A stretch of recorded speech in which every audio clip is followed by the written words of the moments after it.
বেলডাঙ্গাতে এইটার দরকার, আগে একটা বড় হসপিটাল হোক।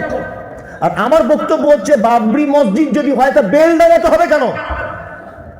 যেখানে 75% মুসলিম বসবাস করে এখানে বাবরি মসজিদ করতে হবে কেন? বাবরি মসজিদ যদি করো তাহলে শিলিগুড়িতে গিয়ে করো, দেখি কেমন। শিলিগুড়িতে গিয়ে করো, এইখানে 70% মুসলিম বলে এদেরকে নিয়ে ফুটবলের মতো লড়াচড়া করা হচ্ছে। যেখানে 2% মুসলিম, তারা কি করবে? মুর্শিদাবাদের 70% 60% মানুষ পরিযায়ী শ্রমিক, তারা বিদেশে কাজ করে, বাইরে ঘাটে কাজ করে। এখানে যখনই বাবরি মসজিদ হবে তারা অন্য ধর্মের মানুষদের ঠিকাদারি করে, তাদের পাছার চামড়া তুলে দেবে মুর্শিদাবাদ নাম শুনলে। তখন কে বাঁচাবে? কে বাঁচাবে তখন বলুন? অলরেডি শুরু হয়ে গেছে। এই যে বিজেপির একজন নেতা বহরমপুরে বলেছেন, আজকে বিবৃতি দিয়েছেন রাম মন্দির হবে। কাটরা মসজিদ আমরা ঠেকাতে পেরেছি বলুন? কাটরা মসজিদের ইতিহাস আপনারা পড়েছেন, ঠেকানো গেছে না। বাবরি মসজিদ আমরা ঠেকাতে পেরেছি না। ওয়াকফ সম্পত্তি আন্দোলন করে রাস্তা অবরোধ করে ঠেকাতে পেরেছি? পারিনি।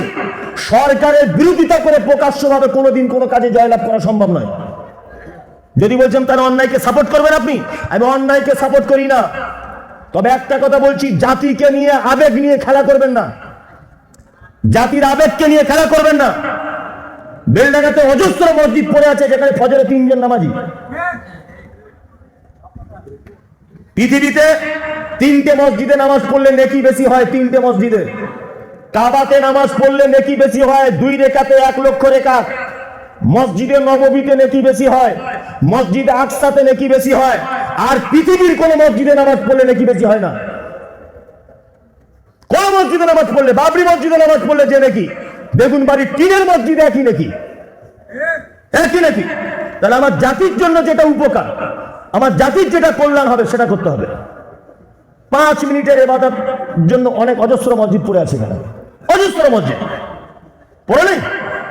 এমন একটা স্কুল তৈরি করা হোক যেখানে ডাক্তার জাকির নায়কের মতো ছাত্র বার হবে। আমাদের মেয়েরা আজকে বোরকা পরে হিজাব পরে স্কুলে যেতে পারছে না, এরকম একটা উন্নত মানের পরিকাঠামোর স্কুল তৈরি করা হোক। ব্যাপারগুলো ভাববেন, আবেগে গা ভাসিয়ে চলবেন না। মাথায় রাখবেন, কাটরা মসজিদে অজস্র মুসলিমদের গর্দান কেটে গেছে। বাবরি মসজিদ ঠেকাতে গিয়ে অজস্র মুসলিমদের গর্দান চলে গেছে। ভাববেন আপনারা যে আমরা বাবরি মসজিদ ঠেকাতে পারিনি। আজও পর্যন্ত আপনাদের কাটরা মসজিদ নামাজ পড়তে পারে না মুসলিমরা, পারে? আজও পর্যন্ত বন্ধ। ওয়াকফ সম্পত্তির জন্য আমরা রক্ত দিয়েছি রাস্তাতে, কলকাতার রাজপথে। আমি মুমতাজুল ইসলাম নিজে ফার্স্ট কাতারে ছিলাম। আমার বক্তব্য হয়তো আপনারা কলকাতা থেকে শুনেছেন। ওয়াকফ সম্পত্তি আমরা ঠেকাতে পেরেছি বলুন? পেরেছি? পারবে না। এটা যা হচ্ছে এগুলো রাজনৈতিক ইস্যুতে হচ্ছে। দয়া করে বলছি, আবেগে গা ভাসিয়ে এসব কাজে পা দেবেন না। বেলডাঙ্গার একটা নিজস্ব ঐতিহ্য আছে। আজকে যে গত বছরে যে আপনার কার্তিক পুজো ঝামেলা হলো, কারা মার খেয়েছে বলুন? কেন মার খেলো? কেন? 70% মুসলিম। কেন মার খেলো 70% মুসলিম থাকার পরেও? এই যে আইন প্রশাসন ওদের। তাহলে আপনি কি করে ঠেকাবেন বলুন? কি করে ঠেকাবেন? ওই জন্য বলছি, আবেগে গা ভাসাবেন না, বিবেক দিয়ে চিন্তা ভাবনা করুন। বিবেক দিয়ে, বিবেক দিয়ে ভাবুন ব্যাপারটা কি করা যায়। তবে আমাকে যদি ব্যক্তিগতভাবে জিজ্ঞেস করেন যে আপনার মতামত কি, আমি কালকে মতামত জানিয়ে দিয়েছি সোশ্যাল মিডিয়াতে, যে না, আমার ব্যক্তিগত মতামত যে জাতির বাবরি মসজিদ করে বৃহৎ কোনো উপকার হবে না। জাতির জন্য যদি একটা মাল্টি স্পেশালিস্ট হসপিটাল হয়, একটা চিকিৎসালয় হয়, 5 জন মেয়ে যদি আমাদের ডাক্তার বার হয়, 5টা ছেলে যদি ডাক্তার বার হয়, তাহলে আগামী প্রজন্ম আমাদের থেকে কিছু একটা উপহার পাবে। আলিগড় ইউনিভার্সিটির মতো একটা ইউনিভার্সিটি হোক। আমি বলছি, এতদিন বাবরি মসজিদ করার স্বপ্ন জাগলো কেন? আজকে 20 বছর ধরে তুমি দায়িত্বে ছিলে, রাজনৈতিক দায়িত্বে। এই 20 বছরে মুসলমানদের জন্য মুর্শিদাবাদে কি করেছে আগে বলো? 20 বছর তুমি দায়িত্ব ছিল, রাজনৈতিক দায়িত্বে। এই 20 বছরে তুমি মুসলমানদের জন্য কি করেছো? আজকে কেন এইটা হচ্ছে বাবরি মসজিদ? আবার বাবরি মসজিদ নাম দেওয়া হচ্ছে কেন? আবার 6 ডিসেম্বর হচ্ছে কেন? 6 ডিসেম্বর ভেঙেছিল, তার মানে একটা প্রতিযোগিতা, একটা বিশাল একটা সাম্প্রদায়িকতা, শান্ত পরিবেশ, অশান্তি হবে। কি বলছি বুঝতে পারছেন না? আমি জানি আপনারা ওর পক্ষে বিপক্ষে, এটা আমার দেখার দরকার নেই। আমি আমার মতামত জানালাম। খুব সুন্দর কথা। হ্যাঁ, আমি আমার জাতির উপকার বুঝবো না? নিজের ফায়দার জন্য জাতি। আমি বলছি, আমার একটা কথা হচ্ছে এই, যে উনি যদি জাতির কিছু ভালো চান, তাহলে আজকে 20-25 বছর উনি রাজনৈতিক দলের নেতা হয়ে আছেন। বলুন আপনারা, এই যে ফ্লাইওভারটা রেল লাইনের এখানে, এটা কেন হলো না? উনি 20 বছর ধরে কি করছিলেন? বেলডাঙাতে যখন কার্তিক পুজো ঝামেলা হয় উনি কোথায় ছিলেন? ওনাকে কেন প্রথম সারিতে দেখা গেল না? মানুষের আবেগ আর আমার এটা বক্তব্য থাকলো, সোশ্যাল মিডিয়াতে আমারও কথা থাকলো, বাবরি মসজিদ যদি করার আপনার এত ইচ্ছা হয়, যেখানে 2% মুসলিম বসবাস করে ওখানে গিয়ে করুন, আপনার চামড়া তুলে দিবে। বেলডাঙ্গা 70% মুসলমান বলে এখানে সুযোগ নিচ্ছে, আর এই গরিব মুসলমানদেরকে নিয়ে রাজনীতি করছে। মসজিদ যদি বেলডাঙ্গাতে প্রয়োজন হয় আলেম ওলামারা করবে। মসজিদ যদি প্রয়োজনই হয়, বেগুনবাড়ির মানুষ বুদ্ধিজীবী মানুষ, ওই আপনার মির্জাপুরের বুদ্ধিজীবী মানুষ, এনারা আলোচনা করে একটা বড় মসজিদ করবে যদি প্রয়োজন হয়। বাবরি মসজিদ নাম হবে কেন? বাবরি মসজিদ হতে যাবে কেন? এইগুলো ওসব কিছুই নয়। আসলে এখন দলে দাম পাচ্ছে না, তো দলে দাম পাচ্ছে না, ওই জন্য একটু নিজের দামের জন্য এইসব রাজনৈতিক পলিটিক্যাল ব্যাপারে ছাড়া কিছুই নাই। কি বললাম বুঝলেন তো? আল্লাহ আমাদের জাতিকে সঠিক বোঝার তৌফিক দান করো, যে সঠিকটা বুঝুন। আমি আল্লাহর কসম করে বলছি, আমি আপনার বিরুদ্ধের লোক নয়। আমার এই জায়গাটা আফসোস যে 130 কোটি টাকা বাজেটের মসজিদ করতে হবে। 130 কোটি টাকা যদি জাতির জন্য একটা হসপিটাল করা হতো, তাহলে অন্তত বেগুনবাড়ি, মির্জাপুর, এই আপনার কি বলে কাজীশাহ, এই এলাকার মানুষের আর কলকাতায় ছুটতে হতো না, এখানে চিকিৎসাটা তো হতো। পাশাপাশি স্কুল হসপিটাল হবে বলছি। কি বলছি বুঝতে পারছেন তো? এবার একটা কথা বলি, যদি বলছেন মুসলিমদের জন্য আলামিন মিশন আছে, যারা আপনার ছেলেকে আলামিন মিশনে ভর্তি করুন। আমি মমতাজুল ইসলাম ভ্যান চালক, আমার ছেলে মাধ্যমিকে 98% নাম্বার পেয়েছে। আমার ছেলেকে ভর্তি করতে গেলে মিনিমাম 40 থেকে 50 হাজার টাকা অ্যাডমিশন ফি। কি করে আমি খরচা দেবো? আপনি মিশনের কথা বলছেন যে মুসলিমদের তত মিশন আছে, যে কোনো মিশনে এখন ভর্তি ফি করতে যাবেন 20,000 25,000 টাকা ভর্তি ফি। আমি গরিব মানুষ, আমার ছেলের মেধা আছে, তারপরে আমি ভর্তি করতে পারছি না ওখানে। গরিব ছাত্রদের পড়াশোনার সুযোগ করার জন্য একটা ফ্রি স্কুল তৈরি করা হোক। যে সমস্ত ছাত্রদের মেধা রয়েছে তারা ফ্রিতে যাদের চিকিৎসক হতে পারে, ফ্রিতে তারা ইঞ্জিনিয়ার হতে পারে, এই সুযোগ করে দেওয়ার অনুরোধ থাকলো। ওই জন্য বাংলাতেও আল্লাহর প্রশংসা আদায় করছি যে মহান রব আমাদেরকে বেগুনবাড়ি শিশু মাদ্রাসা কেন্দ্রিক আয়োজিত স্থানে বসে হাদিস এবং কোরআন শোনার তৌফিক দান করেছেন। তাই সংক্ষিপ্ত আকারে সকলেই একবার প্রশংসা সূচক শব্দ দিয়ে প্রশংসা জ্ঞাপন করি, আলহামদুলিল্লাহ। অতঃপর বিশ্ব বরেণ্য নেতা, বহিপ্লবিক প্রনেতা, সৈয়দুল মুরসালিন, ইমামুল আম্বিয়া জনাবে মুহাম্মদ রাসূলুল্লাহ সাল্লাল্লাহু আলাইহি ওয়াসাল্লামের উপর অজস্র দরুদ শান্তির ধারায় বর্ষিত হোক। আল্লাহুম্মা আমিন, আল্লাহুম্মা সাল্লি আলাইহি। আমার পূর্বে অনেক ওলামায়ে কেরামদের কাছ থেকে হাদিস এবং কোরআনের অনুকূলে অনেক গুরুত্বপূর্ণ আলোচনা শ্রবণ করেছেন। আমিও এসেছি, তবে আমার যা জানা মতে বক্তা যতগুলি আজকে বক্তব্য রেখেছেন, তাতে করে সব থেকে কম বিদ্যার মানুষ আমি খুব অল্প বিদ্যাতে, অল্প চিন্তা ভাবনাতে আমি আপনাদের সামনে ছোট্ট একটি বিষয়ের উপরে কিছুক্ষণ আলোচনা করব ইনশাআল্লাহ। বিষয়টি হচ্ছে এই, বর্তমান মুসলিমদের অধঃপতনের কারণ কি ও এর থেকে বাঁচার রাস্তা কি। এই দুইটি বিষয় আমরা কথা বলবো ইনশাআল্লাহ। আপনারা জানেন যে বর্তমান সারা ভারতবর্ষের যে অবস্থা, যে সারা পৃথিবীর মুসলিমদের যে অবস্থা, তার মানচিত্র আমরা মোবাইলের মাধ্যমে, সোশ্যাল মিডিয়ার মাধ্যমে প্রতিনিয়ত আমরা খবর পাচ্ছি। মায়ানমারের কি অবস্থা, ফিলিস্তিনের কি অবস্থা, ভারতের কোন রাজ্যের কি অবস্থা, এই সমস্ত কিছু আমরা প্রতিদিন কিন্তু দেখতে পাচ্ছি কি পাচ্ছি না? পাচ্ছি।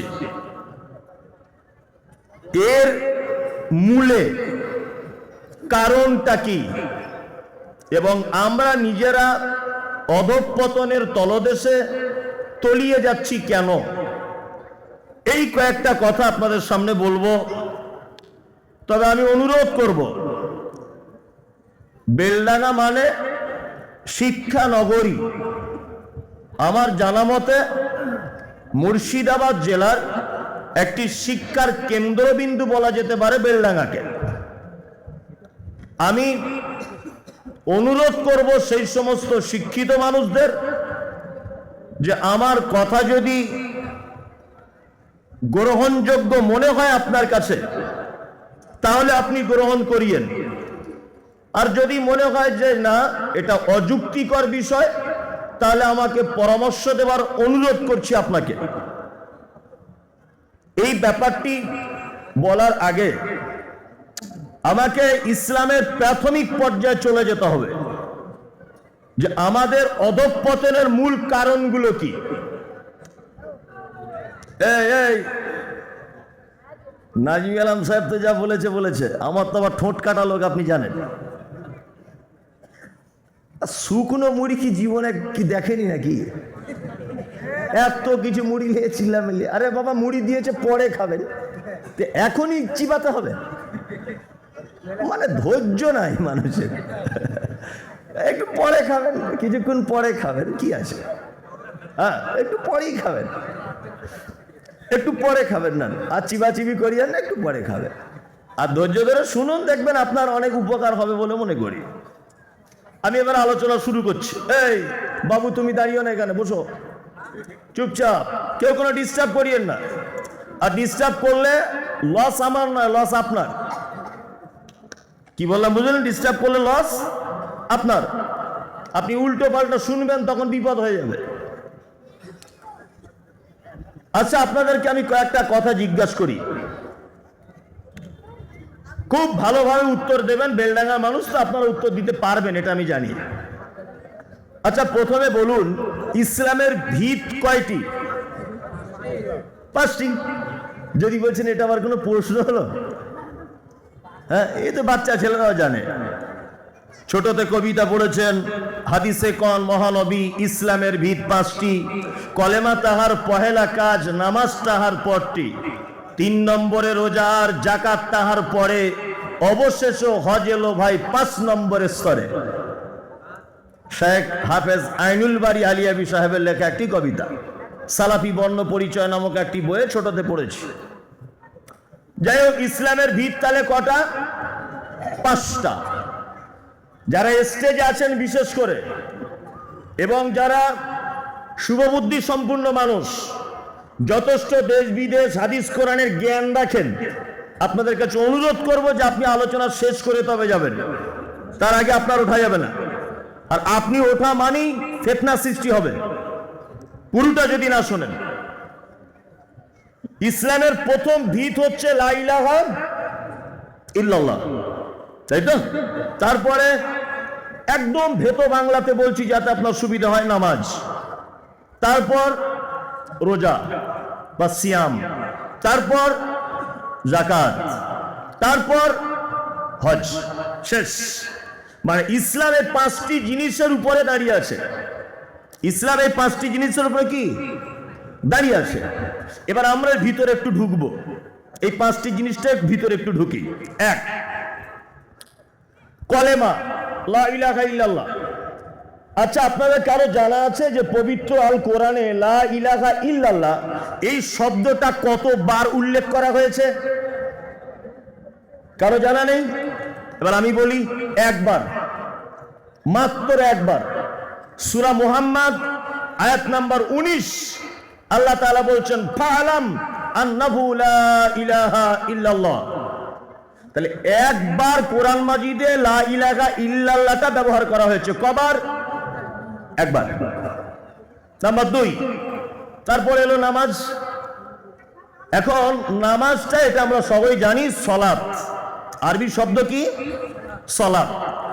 এই সালাত শব্দটা আল্লাহ সুবহানাহু ওয়া তাআলা পবিত্র আল কোরআনে কম বেশি 82 জায়গায় উল্লেখ করেছেন। কত জায়গায়? 82 জায়গায়। তাহলে এটা জানা হয়ে গেল। তারপরে এলো সিয়াম বা রোজা। এই রোজা বা সিয়াম শব্দটি পবিত্র আল কোরআনে 11টা জায়গাতে উল্লেখ করা হয়েছে। কত জায়গায়? 11 জায়গায়। তারপরে এলো জাকাত। এই জাকাত শব্দটি আল্লাহ সুবহানাহু ওয়া তাআলা সালাতের সঙ্গে ব্যবহার করেছেন। আকিমিস সালাত ওয়া আতুজ যাকাত, সালাতের সঙ্গে ব্যবহার করেছেন 29 বার, আর 2 বার আলাদাভাবে ব্যবহার করা হয়েছে। তার মানে জাকাত শব্দটা সর্বমোট কতবার ব্যবহার হয়েছে কোরআনে? 31 বার। কতবার? 31 বার। নাম্বার 5, হজ। হজ শব্দটা পবিত্র আল কোরআনে বা হজ সংক্রান্ত আল্লাহ সুবহানাহু ওয়া তাআলা পবিত্র আল কোরআনে আলোচনা করেছেন মাত্র 11 বার। আপনাকে আমি কোন জায়গায় যে নিয়ে যেতে চাইছি, আপনি মুড়ি খাচ্ছেন তো, এই জন্য ব্যাপারটা আন্দাজ করতে পারছেন না। আমি যে কোথায় গাড়ি চালাবো আপনি ধৈর্য ধরুন। তাহলে আমি আবার প্রথম থেকে শুরু করছি। কলেমা কবার? 1 বার। নামাজ 82 বার। 2, 3, সিয়াম 11 বার, জাকাত 31 বার, আর হজ 11 বার, তাই না? এটা এই পর্যন্ত থাক, এটা মনে রাখবেন। আমিও ভুলবো না, আর আমি ভুলে গেলে আপনি স্মরণ করিয়ে দেবেন। আচ্ছা, এবার বলুন, পবিত্র আল কোরআনে সর্বপ্রথম যে আয়াত অবতীর্ণ করা হয়েছে ওটা কোন বিষয়ে? শিক্ষা, শিক্ষা, তাই না? আচ্ছা, এবার আপনাদের কাছে জানতে ইচ্ছা করছে, শিক্ষা অর্জন করতে হবে, জ্ঞান সমস্ত কিছুর উৎস, জ্ঞান যার নেই সে অন্ধ, যার জ্ঞান নেই সে অজানা মানুষদের অন্তর্ভুক্ত। আল্লাহ বলছে জ্ঞানী মানুষ যারা তাদের সাথে বন্ধুত্ব করো, যারা জ্ঞানী নয় মূর্খ তাদের থেকে দূরে থাকো। এক কথায় এই জ্ঞানের বিষয়টা বা শিক্ষার বিষয়টা আল্লাহ সুবহানাহু ওয়া তাআলা পবিত্র আল কোরআনে কত জায়গায় ব্যবহার করেছে? 770 বারের কাছাকাছি। কতবার বললাম? 770 বারের কাছাকাছি। তার ইসলামের ভিত 5টি জিনিসের উপরে। এইগুলো সর্বাধিক আলোচিত বিষয় হচ্ছে 82 বার সালাত, নামাজ। আর শিক্ষার ব্যাপারে কতবার? 750 কাছাকাছি আল্লাহ সুবহানাহু ওয়া তাআলা শিক্ষার কথা উল্লেখ করেছেন কোরআনে। শিখতে হবে, শিখতে হবে, শিখতে হবে। কি বললাম বুঝলেন? এবার আপনাদেরকে বলি, এখন আমরা আলেম ওলামারা, বক্তারা শুধু বারবার একই কথা বলছি, নামাজ পড়ুন, নামাজ পড়ুন, না তো কিন্তু জান্নাত যাওয়া যাবে না। বেনামাজি ও কাফের। তুমি রোজা করো না, তোমার জান্নাত নাই। হ্যাঁ, তোমার জান্নাত নেই। আমি মুমতাজুল ইসলাম কথা বলছি, শিক্ষা না থাকলে জান্নাত নেই। শিক্ষা যদি না থাকে জান্নাত নেই। যদি বলছি এ কেমন কথা, তাহলে মূর্খ লোকগুলো কি করবে? না, ওরা যেতে পারবে না, ওরা যেতে পারবে না, শিক্ষিত মানুষরাই যাবে। যদি বলছেন এই কথা তো আগে কোনোদিন কেউ বলিনি, আমি যদি প্রমাণ করতে না পারি, আমার বাড়ি উত্তর 24 পরগনা থেকে আমি এসেছি, আমি একা, আর আমার গাড়ির ড্রাইভারের বাড়ি বীরভূম, আমরা 2 জন ছাড়া আর কেউ নেই, 3 জন, কিন্তু আপনারা তো সব এক, তাহলে আমি বেঁচে ফিরতে পারবো? যদি উল্টো পাল্টা বলি বেঁচে ফিরতে পারবো? আমি মুমতাজুল ইসলামের কথা বলছি, শিক্ষিত ছাড়া, জ্ঞানী লোক ছাড়া জান্নাতে প্রবেশ করা বড় কঠিন। তার একটা জ্বলন্ত প্রমাণ আপনাদেরকে আমি দেখাবো। একজন লোক 2 রাকাত নামাজ পড়লেন মসজিদের ভিতরে। আল্লাহ নবী সাল্লাল্লাহু আলাইহি ওয়াসাল্লাম দেখলেন যে লোকটা নামাজ পড়েছে, লোকটা নামাজ পড়েছে। আল্লাহ রাসূল লোকটাকে জিজ্ঞাসা করছেন, এই তুমি কি নামাজ পড়েছো? তা লোকটা বলছেন, আল্লাহ রাসূল নামাজ পড়েছি। আল্লাহ রাসূল বলছেন, না, তুমি নামাজ পড়োনি। আল্লাহ নবী নিজে চোখে দেখলেন লোকটা নামাজ পড়েছে। তারপরে আল্লাহ নবী কি বলছেন? তুমি নামাজ পড়োনি। আবার আল্লাহ রাসূলের কথা শুনে লোকটা আবার 2 রাকাত নামাজ পড়লো। আবার এসেছে আল্লাহ রাসূলের কাছে। আল্লাহ রাসূল সাল্লাল্লাহু আলাইহি ওয়াসাল্লাম বলছেন, তুমি নামাজ পড়েছো? লোকটা বলছে, আল্লাহ রাসূল 2 রাকাত পড়েছে, আপনি তো দেখলেন। তখন আল্লাহ রাসূল বলছেন, না, তুমি নামাজ পড়োনি, তুমি নামাজ পড়োনি। লোকটা আবার গেলেন, 2 রাকাত নামাজ পড়লেন। এসে আল্লাহ রাসূল সাল্লাল্লাহু আলাইহি ওয়াসাল্লামকে বলছেন, আল্লাহ রাসূল এবারে কি হলো? আল্লাহ রাসূল বলছেন, না, তুমি নামাজ পড়োনি। আল্লাহ রসুল যদি বলতেন যে তুমি নামাজ পড়েছো মোটামুটি হয়েছে, তাহলে একটা ব্যাপার ছিল। আচ্ছা বলুন তো, নামাজ পড়লে জান্নাতে যাওয়া যাবে কি যাবে না? যাবে। তা আল্লাহর নবী নিজে চোখে দেখছেন লোকটা নামাজ পড়েছে, নিজে চোখে, অথচ আল্লাহর নবী বলছেন যে ও নামাজ পড়েনি। কারণ কি? কি কারণ? কারণ একটাই, লোকটার নামাজ মুহাম্মদ সাল্লাল্লাহু আলাইহি ওয়াসাল্লামের পদ্ধতি অনুযায়ী হয়নি। এইবার এই জায়গাটা বুঝুন, একটা অশিক্ষিত লোক, যার দিনের জ্ঞান নেই, কোনো নলেজ নেই, লোকটা 30 বছর ধরে নামাজ পড়ছে, 30 বছর। চাচা বায়েদ বাহিনীটা জানো বাপ? ওটা জানি না বাপ। আচ্ছা আচ্ছা আচ্ছা আচ্ছা আচ্ছা আচ্ছা এই আত্মাইয়াতটা জানো? হ্যাঁ বলছে বাপ ওটাও জানি না। আর কেন আমাকে ধরে তুমি লজ্জা দিচ্ছ বাপ? ওটা আমি জানি না। আচ্ছা আচ্ছা ভালো।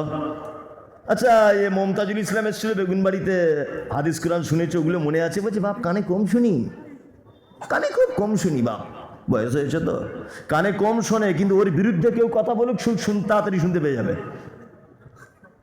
ও চোখে কম দেখে, 4 আনা কম দিয়ে দেখুন, সাটাম করে ধরে নিবে, ধরে নিবে না? ধরে নিবে। 30 বছর নামাজ পড়ছে, 30 বছর, ভালো করে বুঝবেন। না ও কোনো দোয়া জানে না, নিজে মুখে স্বীকার করলো আল্লাহু আকবার। চাচা তুমি যে ঠোঁট লাগছো, তা কি বললে? তুমি তো নামাজের আগে বললে দোয়া জানি না, তা কি বললে? সত্যি কথা বলো। আচ্ছা আমাকে বারবার কেন লজ্জা দিচ্ছ বাপ? ভালো করে বুঝবেন, বারবার কেন লজ্জা দিচ্ছ? আচ্ছা নামাজে যখন দাঁড়াতে হয় পাগুলো ফাঁক করে রাখতে হয় সেজদায় গিয়ে, না জমা করে? জমা করে। তো ও ফাঁক করে রেখেছে এরকম। তো ওকে বলছি চাচা এটা জুড়ে নাও, তো বলছে তোর কবরে তুই যাবি, আমার কবরে আমি যাব, তুই বেশি বকবি না। বড় বড় আলেমরা চলে গেল আমার নামাজ দেখে, এত কোথাকার মমতাজুল ইসলাম বলছে নামাজ হবে না, চল এখান থেকে, আমাকে তাড়িয়ে দিল। আচ্ছা এবার বলুন, আগের যে হাদিসটা আপনাকে বললাম যে আল্লাহর নবীর পদ্ধতি অনুযায়ী লোকটার নামাজ হয়নি বলে আল্লাহর নবী তার নামাজটাকে নাকচ করে দিয়েছিলেন, তাই না? তাহলে আমরা যারা বর্তমানে নামাজ পড়ছি একেবারে গন্ড লোক, কিচ্ছু জানি না, দোয়া দরুদ কিচ্ছু পারি না, নামাজের কোনো পদ্ধতি জানি না, তাহলে এই লোকগুলোর নামাজ কবুল হচ্ছে তো? আপনারা বলুন, হচ্ছে? হচ্ছে না? তাহলে নামাজ পড়ার আগে নামাজের যে পদ্ধতি, তার যে নির্দিষ্ট একটা রুকুন, তার যে দোয়া দরুদ, তার যে সিস্টেম, এইটার জ্ঞান আগে রাখতে হবে কি হবে না? হবে? হবে। তার মানে নামাজের ইবাদত, এইটার ব্যাপারে আগে থেকে যদি আপনার জ্ঞান না থাকে, তাহলে আপনি কখনোই ইবাদতে সাকসেসফুল হতে পারবেন না। তার মানে প্রত্যেক ইবাদতের মূল উৎস শিক্ষা। শিক্ষা নেই ইবাদত কবুল হবে না। হবে? হবে না। তো কিছু জানে না। হাঁস মুরগি গরু ছাগল যেমন করে শুকিয়ে থাকে, ও ঠিক তেমন সাহারি করা থেকে ইফতারি পর্যন্ত শুকিয়ে থাকে।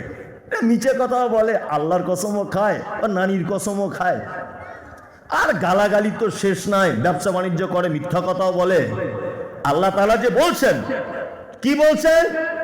তোমাদের উপরে সিয়াম ফরজ করা হয়েছে এই কারণে, লাআল্লাকুম তাত্তাকুন, যাতে তোমরা সারা দিনের সমস্ত অপকর্ম থেকে নিজেকে বিরত রাখতে পারো। তাহলে মিথ্যা বললে রোজা হবে কি না, হারাম খাদ্য খেলে রোজা হবে কি না, রোজা অবস্থাতে কি করা যাবে কি করা যাবে না, আচ্ছা এই জ্ঞানটা যতক্ষণ আপনার না থাকবে ততক্ষণ আপনি ইবাদতে সাকসেসফুল হতে পারবেন না তো। তার মানে ইবাদতের আগেও সেই ইবাদত আল্লাহর দরবারে কবুল করতে গেলেও আপনার শিক্ষার দরকার আছে। আছে না নেই? আছে। আমি বলেছি বর্তমান মুসলিমদের অধঃপতন, তার কারণ কি? এইবার আপনাকে মূল জায়গাটা ভাবাই, এই কথাটা ভুলবেন না, আমি কিন্তু ভুলিনি। কোন জায়গা কি ছেড়ে যেটা আবার ফের ধরবো। এক, আল্লাহ নবী সাল্লাল্লাহু আলাইহি ওয়াসাল্লাম জন্মগ্রহণ করেছিলেন কোথায়? মক্কা। বেশ ভালো বললেন, মক্কা। আচ্ছা, আর আল্লাহ নবী সাল্লাল্লাহু আলাইহি ওয়াসাল্লাম যে যুগে জন্মগ্রহণ করেছিলেন ওই যুগটার নাম কি? জাহিলিয়াত। মানে খুব মনোযোগ দিয়ে শুনুন, জাহিলিয়াত। জাহিলিয়াতটা এত বেশি ছিল যে পুরুষ মানে নারী মানে যৌবনের একটা চাহিদা থাকবে। একজন বাপ তার মেয়ের সঙ্গে যৌন কাম করত বৈধ মনে করে, আস্তাগফিরুল্লাহ। একজন ভাতিজা তার ফুপুর সঙ্গে রাতের বেলা শারীরিক সম্পর্ক করত বৈধ মনে করে।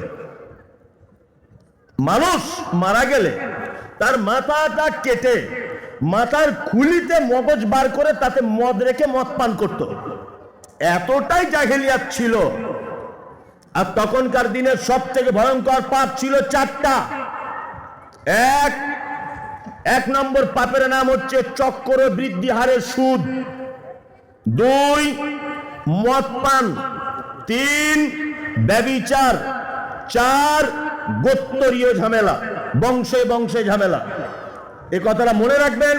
তাহলে আইয়ামে জাহেলিয়াতের সব থেকে খতরনাক পাপ কি ছিল? চারটা, তাই না? চারটা পাপ সব থেকে ভারী পাপ ছিল। আচ্ছা, মুহাম্মদ সাল্লাল্লাহু আলাইহি ওয়াসাল্লাম নবী হয়েছেন কত বছর বয়সে?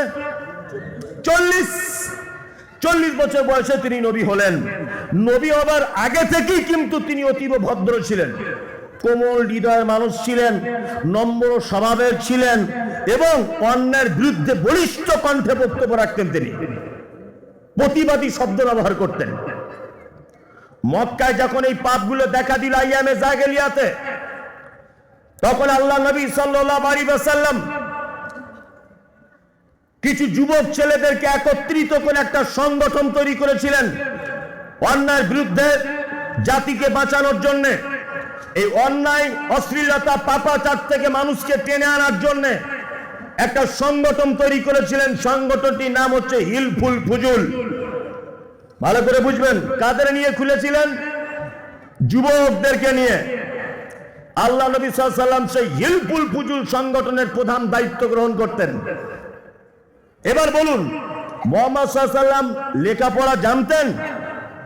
আক্ষরিক জ্ঞান ছিল? ছিল না। এরই মাঝখানে সংগঠন দ্বারা সমাজ পরিচালনা করার আপ্রাণ চেষ্টা করছেন। এরই মাঝখান থেকে তিনি মক্কা থেকে 3.5 কিলোমিটার দূরে একটি পাহাড় আছে, পাহাড়টার নাম হচ্ছে জাবালে নূর। আর জাবালে নূর পাহাড়ের একেবারে উচ্চ স্থানে একটি গুহা ছিল, আজও আছে, তার নাম গারে হীরা। এই গারে হীরাতে আল্লাহ নবী আল্লাহর ধ্যান করতেন। একদা জিবরিল আমিন এলেন, এসে আল্লাহ নবীকে বলছেন, ইকরা, আপনি পড়ুন। আল্লাহ নবী সাল্লাল্লাহু আলাইহি ওয়াসাল্লাম বলছেন, আমি তো পড়তে জানি না। জিবরিল আমিন নিজের সঙ্গে আল্লাহ নবীর সিনার সঙ্গে চাপ দিয়ে ধরলেন, ধরে বললেন, আপনি বলুন, ইকরা। আল্লাহ রাসূল বলছেন, আমি পড়তে জানি না। তারপরে আবার সিনার সঙ্গে ধরে চাপ দিলেন, বলুন, ইকরা। মুহাম্মদ সাল্লাল্লাহু আলাইহি ওয়াসাল্লাম বললেন, ইকরা বিসমি রাব্বিকাল্লাযী খালাক। 5টি আয়াত অবতীর্ণ হলো। আবার আপনাকে ব্যাকে নিয়ে যাচ্ছি। মক্কায় তখন কটা পাপ ছিল বললাম? 4টা পাপ ছিল।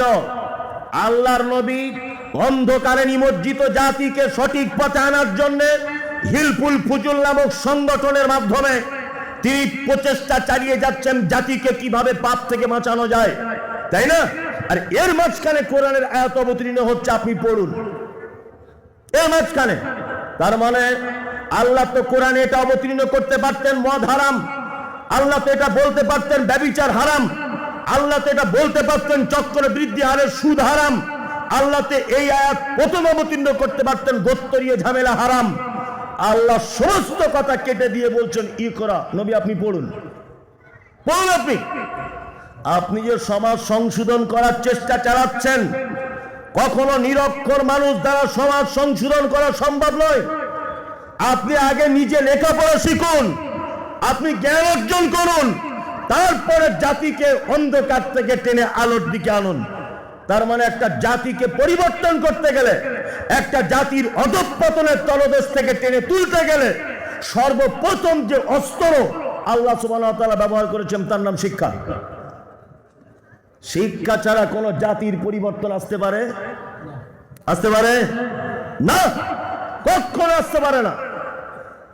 মুহাম্মদ সাল্লাল্লাহু আলাইহি ওয়াসাল্লাম ইসলামের শিক্ষার গুরুত্বের ব্যাপারে একটা চমৎকার মজার কথা বলি, তাহলে বুঝতে পারবেন ইসলামের শিক্ষার গুরুত্বটা কতটা। এক, বাড়িতে কুকুর লালন পালন করা বৈধ না অবৈধ? অবৈধ। আল্লাহর নবী তিনি বলেছেন, কেউ যদি বাড়িতে কুকুর যদি লালন পালন করে প্রত্যেকদিন সকালবেলাতে তার আমলনামা থেকে 2টি উহুদ পাহাড়ের সমান নেকি মাইনাস করে দেওয়া হবে। প্রত্যেকদিন 2টি উহুদ পাহাড়ের সমান নেকি কি করা হবে? মাইনাস, বাতিল।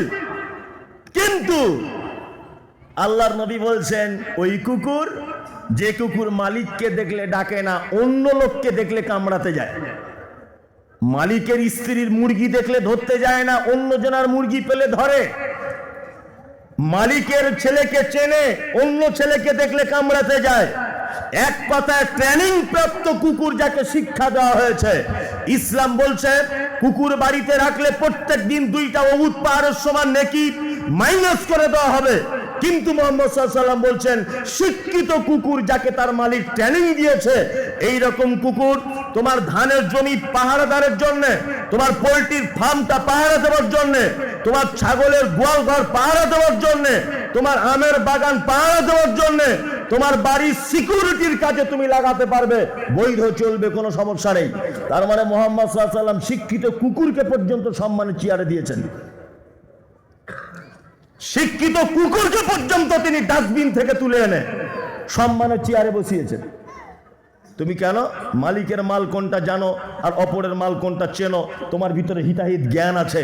এই জ্ঞান আছে বলে তোমাকে ডাস্টবিন থেকে টেনে এনে তোমাকে সম্মানের চেয়ার দেওয়া হলো। তুমি মানুষের বাড়িতে থাকতে পারবে, সমস্যা কিছু নেই,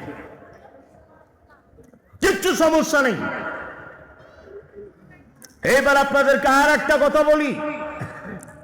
পবিত্র আল কোরআনে প্রায় 735 থেকে 750 জায়গায় বলা হয়েছে শুধু তোমরা শিক্ষা অর্জন করো। শুধু জ্ঞানের ভিত্তিতে আলোচনা করা হয়েছে একাধিকবার। সালাতের ব্যাপারে বলা হয়েছে 82 জায়গায়, যাকাতের ব্যাপারে বলা হয়েছে 31 জায়গায়, কলেমার ব্যাপারে বলা হয়েছে 1 জায়গায়, সিয়ামের ব্যাপারে বলা হয়েছে 11 জায়গায়, হজের ব্যাপারে বলা হয়েছে 11 জায়গায়। তার মানে পবিত্র আল কোরআনের সর্বাধিক আলোচিত বিষয় যেটা, সেটা হচ্ছে শিক্ষা। কি বললাম বুঝলেন? কিন্তু আমরা আজ আমাদের অধঃপতনের যত কারণ, তার একটা কারণ হচ্ছে এটা যে কোরআনের সর্বাধিক বিষয় যেটা আলোচনা করা হয়েছে, জাতি সেইটাকে বাদ দিয়ে অন্যান্য আনুষঙ্গিক জিনিস নিয়ে ব্যস্ত হয়ে আছে। কি বলছি বুঝতে পারছেন তো? এখন এসব কথা বললে বলবে রাজনীতির লোক, এসব কথা বললে বলবে মনে হয় কারোর বিরোধিতা করে। আল্লাহর কসম করে বলছি, আপনার বিরোধিতা করতে যাব কেন? আপনার জমির পাশে আমার জমি আছে? আছে? আপনার মেয়ের সঙ্গে আমার বেটার বিয়ে দেওয়া আছে? আপনি আমার শত্রু? আপনাকে আমি চিনি? আপনি আমার দিনী ভাই, এতটুকুই। তবে জাতির যেটা প্রয়োজন সেটা বলা লাগবে। বলা লাগবে কি লাগবে না? লাগবে। শুনুন, একটা কথা বলি, এখানে অনেক প্রশ্ন জাগতে পারে, অনেক প্রশ্ন। কি প্রশ্ন? আপনি যে বারবার বলছেন শিক্ষা অর্জন করতে হবে, শিক্ষা অর্জন করতে হবে, তাহলে কি শিক্ষা অর্জন করব সেটা বলে দেন। কোন জ্ঞানটা রাখবো সেটা বলুন। মুহাম্মদ সাল্লাল্লাহু আলাইহি ওয়াসাল্লাম বলেছেন তালাবুল ইলমি ফারিদাতুন আলা কুল্লি মুসলিমিন।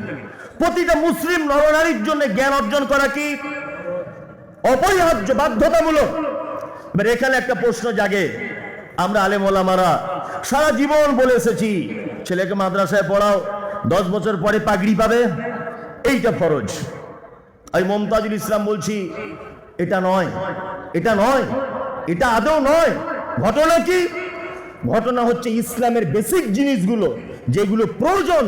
5 ওয়াক্ত সালাত কি করে পড়বেন, সিয়াম কি করে পড়বেন, মায়ের সঙ্গে আচরণ কেমন হবে, স্ত্রীর হক কতটা, হারাম কোনটা, হালাল কোনটা, কোন পথে চললে জান্নাত যাওয়া যাবে, কোন পথে চললে আমার খারাপই হবে, ইসলামের বেসিক সিস্টেমটা যদি আপনি জেনে নেন, তাহলে আল্লাহ নবী যে ফরজ করেছেন এই ফরজ আদায় হয়ে গেল।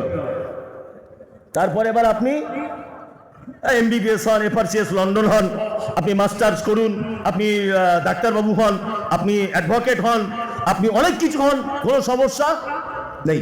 তবে একটা কথা বলছি, শুনে রেখে দেন, এই শিক্ষা ব্যবস্থাটা পৃথিবীতে এমন এক ক্যাটাগরিতে সাজানো হয়েছে, দিনের জ্ঞান ছাড়া আপনি অচল, আবার জেনারেল জ্ঞান ছাড়াও আপনি অচল। দুটো জ্ঞানেরই প্রয়োজন আছে, আছে না নেই? আছে। এবং দুটো জ্ঞানের দরকার আছে না নেই, এটা প্রথমে আপনাকে বলি। আচ্ছা, কোরআনে একজন নবীর নাম আছে যে নবীটার বাপ ছিল না, কি নাম? ঈসা আলাইহিস সালাম। ওনার মায়ের নাম মারিয়াম। এটা কোরআন বলছে। দুটো জ্ঞান থাকতে হবে, কেন এটা আপনাকে বোঝাচ্ছি। তাহলে কোরআনের কথা হচ্ছে কি, ওর নাম ঈসা, মায়ের নাম মারিয়াম, জন্ম বাইতুল লাহাম। ভালো করে বুঝবেন। স্কুলে আপনার ছেলেটা পড়ে আসছে, ওর নাম যিশু, ওর মায়ের নাম ম্যারি, জন্ম বেতেলহেম বলে একটা জায়গায়। তাহলে কোরআনের সঙ্গে স্কুলের সিলেবাসের এই তথ্য, আসমান জমিন ডিফারেন্স আছে না নেই? আছে, আছে। তার মানে আপনার ছেলে যেমন এটা জানবে ওর নাম যিশু, আপনার ছেলের এটা জানা ফরজ, ওর নাম ঈসা। আপনার ছেলে যেমন জানবে তার মায়ের নাম ম্যারি, আপনার ছেলের এটা জানা ফরজ, তার মায়ের নাম মারিয়াম। কোরআন বলেছে। এই দেখুন, দুটো জ্ঞান কেন লাগবে, খুব মনোযোগ দিয়ে শোনার চেষ্টা করুন। এক, কোরআন বলছে ফাইন্না খালাকনাকুম মিন তুরাবিন, মানুষকে আমি তৈরি করেছি মাটি দিয়ে। কি দিয়ে মানুষকে বানানো হয়েছে? মাটি দিয়ে। আচ্ছা, এই কথাতে আপনারা কেউ দ্বিমত পোষণ করেন? কারা কারা একমত একবার হাত তুলুন, আমি একটা মজার তথ্য দেবো এবারে। মাটি থেকে তৈরি হয়েছে মানুষ, বিশ্বাস করেন? করেন। এখন বিজ্ঞানের তত্ত্ব হচ্ছে বিবর্তনের ফলে মানুষ এসেছে। কেমন করে? আপনারা আমার দিকে ফিরুন। ডাক্তার বাবুদের দেখবেন ক্যালেন্ডার রাখা আছে চেম্বারে, ওই ক্যালেন্ডারে আমার দিকে দেখুন, ঠিক এইরকম করে একজন আছে, তারপরে একটু এরকম করে, তারপরে গড়িয়ালের মতো, তারপর অর্ধেক বানরের মতো, তারপরে দেখবেন ফুল মানুষের ছবি দেওয়া আছে। এরকম ডাক্তার বাবুদের ক্যালেন্ডারে পাওয়া যায় না? যায় কি যায় না? যায়। এটা হচ্ছে চার্লস ডারউইনের থিওরি। চার্লস ডারউইনের থিওরি। দুটো জ্ঞান কেন রাখতে হবে এটা আপনাকে বলছি। চার্লস ডারউইনের থিওরি। এবারে স্কুলে পড়ানো হচ্ছে চার্লস ডারউইনের থিওরি। তবে আমার সত্যি কথা বলতে খুব ইচ্ছা হয়, চার্লস ডারউইন যদি বেঁচে থাকতো অবশ্যই ওনাকে আমি একবার দেখা করতে যেতাম, যে আপনি এত বড় জ্ঞানী লোক এই তত্ত্ব দিলেন কি করে? সুবহানাল্লাহ। এটা তো সাধারণ জ্ঞানও তো থাকতে হবে। চার্লস ডারউইনকে, তার গবেষণাকে, ওনাকে ভালোবাসি অন্যান্য দিকগুলো, কিন্তু তার গবেষণাকে আমি একদমই পছন্দ করলাম না। যদি বলছেন কেন, তাহলে স্কুলে হেডমাস্টার কিছু বোঝে না, প্রিন্সিপাল কিছু বোঝে না, হ্যাঁ, ভাইস চ্যান্সেলর কিছু বোঝে না। আপনি একাই মমতাজুল ইসলাম মাদ্রাসায় পড়ালোক, আপনি সব বুঝে গেলেন। আমার বোঝাটা দেখুন, আপনার সঙ্গে যদি না মিল হয় আপনি বলবেন এটা আপনার মিল হলো না, তাহলে আমি আমার কথা কেটে দেবো, সমস্যা নেই। আমার বাড়িতে একটা দেশি গাই গরু আছে, ভালো করে বুঝবেন। আমার বাড়িতে তা প্রতিদিন দেশি গরু তো 1-1.5 কেজি করে দুধ হয়। আমার দুটো ছেলে মেয়ে, আমার স্ত্রী, আমার বৃদ্ধ আব্বা মা আসে। তা আমার স্ত্রী আমাকে বলছে, দেখুন প্রতিদিন 1 কেজি করে দুধ হয়, আমার মেয়ে আর ছেলে দুজনেই খেয়ে নেয়, আপনার আব্বা মায়েরও হয় না আর আমারও ঠিকঠাক হয় না, আমারটা নয় বাদই দিলাম। তাহলে এখন কি করতে হবে বলো? তা আমার স্ত্রী বলছে, যে গরু দুধ বেশি হয় ওই গরু একটা নিলে হয় না? তা আমি গরুর ডাক্তারকে ফোন করলাম, করে বললাম, ডাক্তারবাবু আমার বাড়িতেও দেশি গরু আছে একটা, তা বেশি দুধ হওয়ার গরু একটা কোথাও সন্ধান আছে? ডাক্তার তখন আমাকে বলছে যে এখন তো ইঞ্জেকশানে বাছুর হচ্ছে, তা আপনি ইচ্ছা করলে জার্সি গরুর ইঞ্জেকশন একটা দিতে পারেন, দেশি গরুর পেট থেকে জার্সি গরুর বাছুর হবে। আচ্ছা বলুন তো এটা সম্ভব না অসম্ভব? সম্ভব না অসম্ভব বলুন? সম্ভব নয়। দেশি গরুর পেট থেকে জার্সি গরুর বাছুর হওয়া সম্ভব না অসম্ভব? সম্ভব। যেই দেশি গরুর পেট থেকে জার্সি গরুর বাছুর হলো, আমার স্ত্রী তো বোকা, মেয়েদের বুদ্ধি যা হয়, বুঝলেন না? তখন আমার মেয়েটা খুব কান্নাকাটি করছে, বলছে মা একটা হরিণের বাচ্চা এনে দাও না। আমার স্ত্রী তখন আড়াতে শুয়ে আমাকে বলছে, কি গো, দেশি গরুর পেট থেকে যদি হাইব্রিড গরুর বাচ্চা হয় তাহলে একটা ডাক্তারকে বলো না হরিণের ইঞ্জেকশন দিতে। মেয়েটা খুব কাঁদছে। না, আমি ডাক্তারকে বললাম, ডাক্তারবাবু একটা হরিণের ইঞ্জেকশন দিলে হয় না? হরিণের বাচ্চা আমার মেয়ে নিয়ে খেলবে।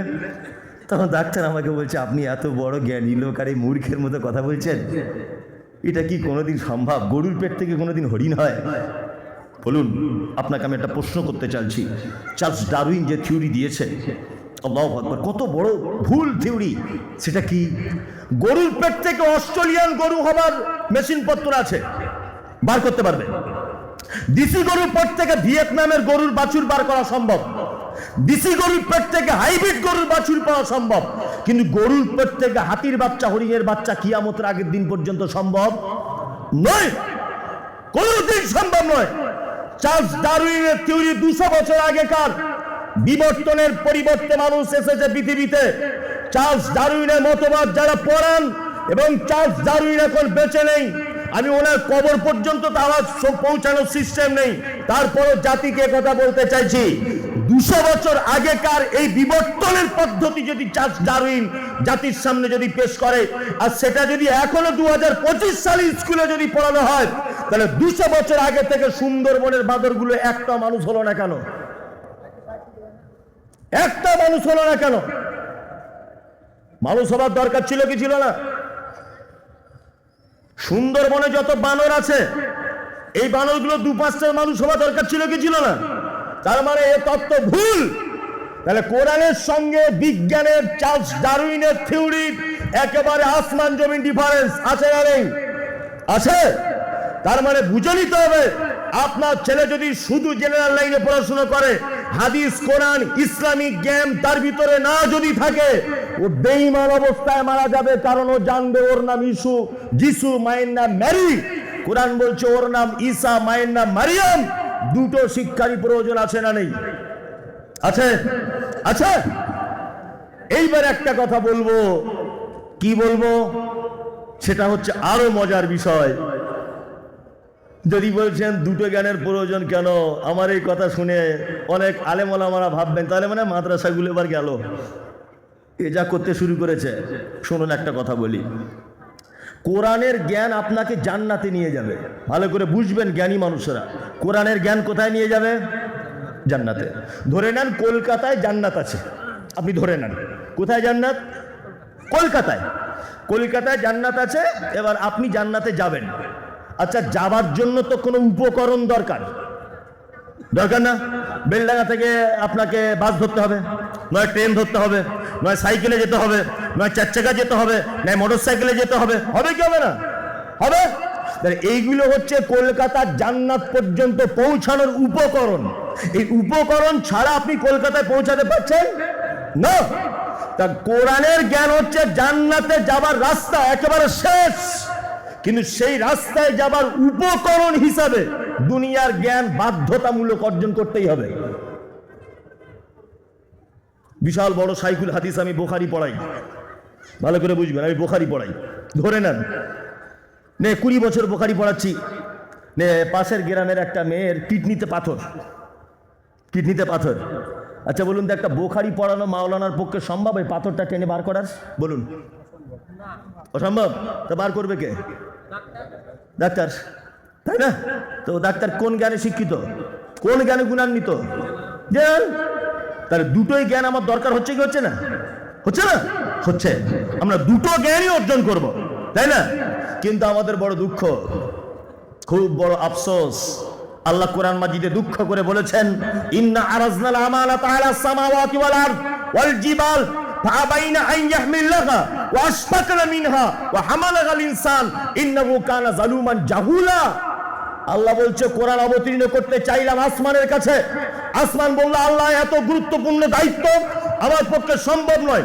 আল্লাহ বলছে জমিন তুমি নাও, জমিন বলছে সম্ভব নয়। আল্লাহ বলছে পাহাড় নাও, ওয়া আশফাকনা মিনহা। তারা তিনজন ভয়ে ভীত হয়ে গেল, আল্লাহ এত গুরুত্বপূর্ণ দায়িত্ব আমাদের পক্ষে সম্ভব নয়। আল্লাহ বলছেন ওয়া আশফাকনা মিনহা ওয়া হামালাহাল ইনসান ইন্নাহু কানা যালুমান জাহুলা। অবশেষে কোরআনের গুরুত্ব দায়িত্ব দিলাম কাকে? মানুষকে। আর যাদেরকে দায়িত্ব দেওয়া হলো আল্লাহ, তাদের ব্যাপারে দুটো শব্দ ব্যবহার করতে গিয়ে বলছেন জালুমান জাহুলা। যাদের কাছে কোরআন অবতীর্ণ করা হলো এরা জাহেল এবং এরা জালেম। জাহেল কাকে বলে? যারা জানার চেষ্টা করে না, এরা হচ্ছে জাহেল। জালেমকে যারা জানার পরে এটাকে মূল্যায়ন করে না, এরা হচ্ছে জালেম, অত্যাচারী। বর্তমান মুসলিম সমাজে দুটো রোগী আক্রান্ত, দুটোতেই আক্রান্ত নয়। আমরা না কোরআনের জ্ঞান অর্জন করি আর না কোরআনের জ্ঞানকে প্রাধান্য দিই। আমরা দুটো রোগী আক্রান্ত, কি আক্রান্ত নয়? আক্রান্ত। আজকে আমার বড় দুঃখ লাগে, খুব দুঃখ। আমি আল্লাহর কসম করে বলছি, আমি আন্তরিকতার সঙ্গে বলছি, আমি আপনার বিরুদ্ধে আলোচনা করতে আসিনি, তবে আজকে আমার খুব খারাপ লাগছে, দুঃখ লাগছে এটা যে আমরা এখন বর্তমানে মুসলিমরা কয়েকটা জিনিসের কম্পিটিশন করছি। কম্পিটিশন নয়, কম্পিটিশন করছি। আল্লাহু আকবার। কি না, আমাদের বড়ুয়া গ্রামে ভালো একটা মসজিদ আছে, মির্জাপুরের লোক বলছে আমরা আর একটা মসজিদ করব। ভালো করে বুঝবেন। ওই আপনার কাকড়াপুরে একটা মসজিদ আছে, ওই বেগুনবাড়ির লোক বলছে আর একটা মসজিদ করব। মসজিদের কম্পিটিশন চলছে। ওদের গ্রামের মসজিদে 4টে এসি, আমাদের 12টা এসি লাগাতে হবে। ওদের রাজস্থানে মার্বেল পাথর, আমরা জাপান থেকে মার্বেল পাথর লাগাবো। এই চিন্তা ভাবনা হচ্ছে কি হচ্ছে না? শুধু কম্পিটিশন আর কম্পিটিশন। মসজিদ করতে হবে, মসজিদ করতে হবে। শুনুন একটা কথা বলি, মসজিদে ইবাদত করতে, জোহরের নামাজ পড়তে টাইম লাগে 10 মিনিট। আপনি একটা মসজিদ তৈরি করলেন 10 কোটি টাকা খরচা করে, 10 কোটি টাকার ফলাফল ইবাদত 10 মিনিটের। ভালো করে বুঝবেন, 10 মিনিটের ইবাদতের জন্য 10 কোটি টাকা দিয়ে একটা মসজিদ নির্মাণ করলেন। এতে কি হলো না, আপনি 5 ওয়াক্ত নামাজ পড়েন, নামাজ পড়তে গেলেন, কিন্তু আগে বলেছে আপনি দুয়া দরুদ কিছু জানেন না। তা দুয়া দরুদ জানার জন্য, শিক্ষা জানার জন্য শিক্ষা প্রতিষ্ঠানের আগে দরকার আছে না নেই? আছে না নেই? আছে।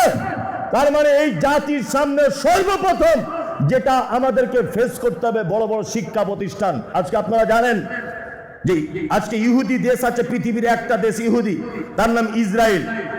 কোন দেশ? ইসরায়েল। ইসরায়েলের ইতিহাস আমি পড়ছিলাম, 84 লক্ষ মানুষ বসবাস করে টোটাল দেশে। কত মানুষ? 84 লক্ষ মানুষ বসবাস করে, 1 কোটিও নয়।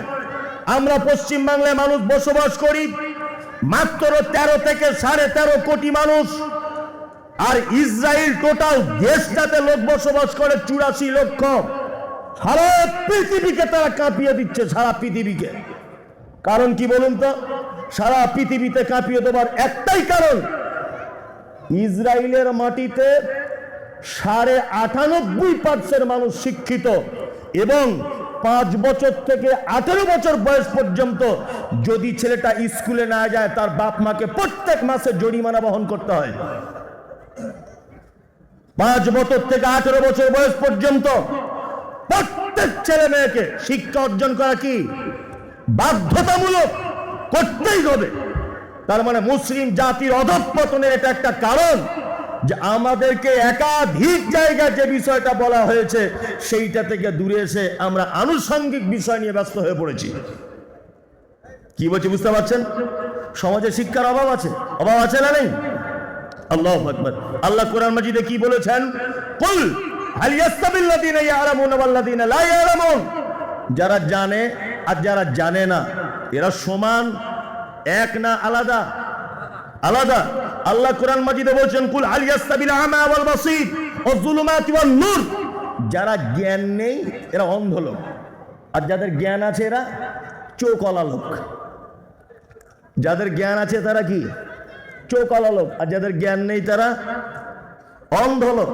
আল্লাহ বলছেন তাহলে আমাদের জ্ঞান অর্জন করা লাগবে কি লাগবে না? লাগবে, লাগবে। অবশ্যই নিজে একটু কম খান, একটা জামা 2 বছর ধরে পড়ুন। ভালো করে বুঝবেন। আপনার স্ত্রীকে বলবেন যে ব্লাউজ ছিঁড়ে গেলে মাঝে সাঝে সেলাই করে নিও, নতুন আনার কথা বলিও না। কারণ নতুন ব্লাউজ আনলে পয়সা বেশি খরচা হয়ে যেতে পারে। আপনার স্ত্রীকে বলুন যে একটু সুচ দিয়ে সেলাই করে আরো 6 মাস চালাও। কিন্তু আপনার ইনকামের টাকার সিংহভাগ আপনার সন্তানের পিছনে খরচা করুন, আপনার সন্তানকে মানুষ করুন। আজকে ইসরায়েলকে দেখে সারা পৃথিবী কাঁপছে। কারণ কি জানেন? কারণ কি জানেন?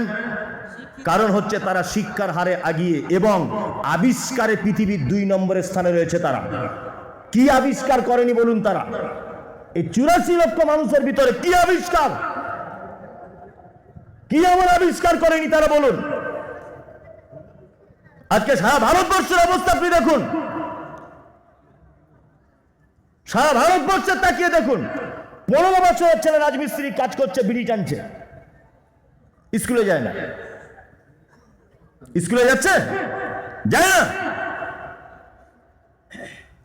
আজকে আমার মা যখন প্রেগনেন্ট, পেটে বাচ্চা, আমার মায়ের, আমার বোনের, তখন আমরা অন্য কাস্টের মানুষদের নার্সিং হোমে গিয়ে পর পুরুষের সামনে আমার মাকে উলঙ্গ করে দেওয়া হচ্ছে, আমার স্ত্রীকে উলঙ্গ করে দেওয়া হচ্ছে, আমার বোনকে উলঙ্গ করে দেওয়া হচ্ছে।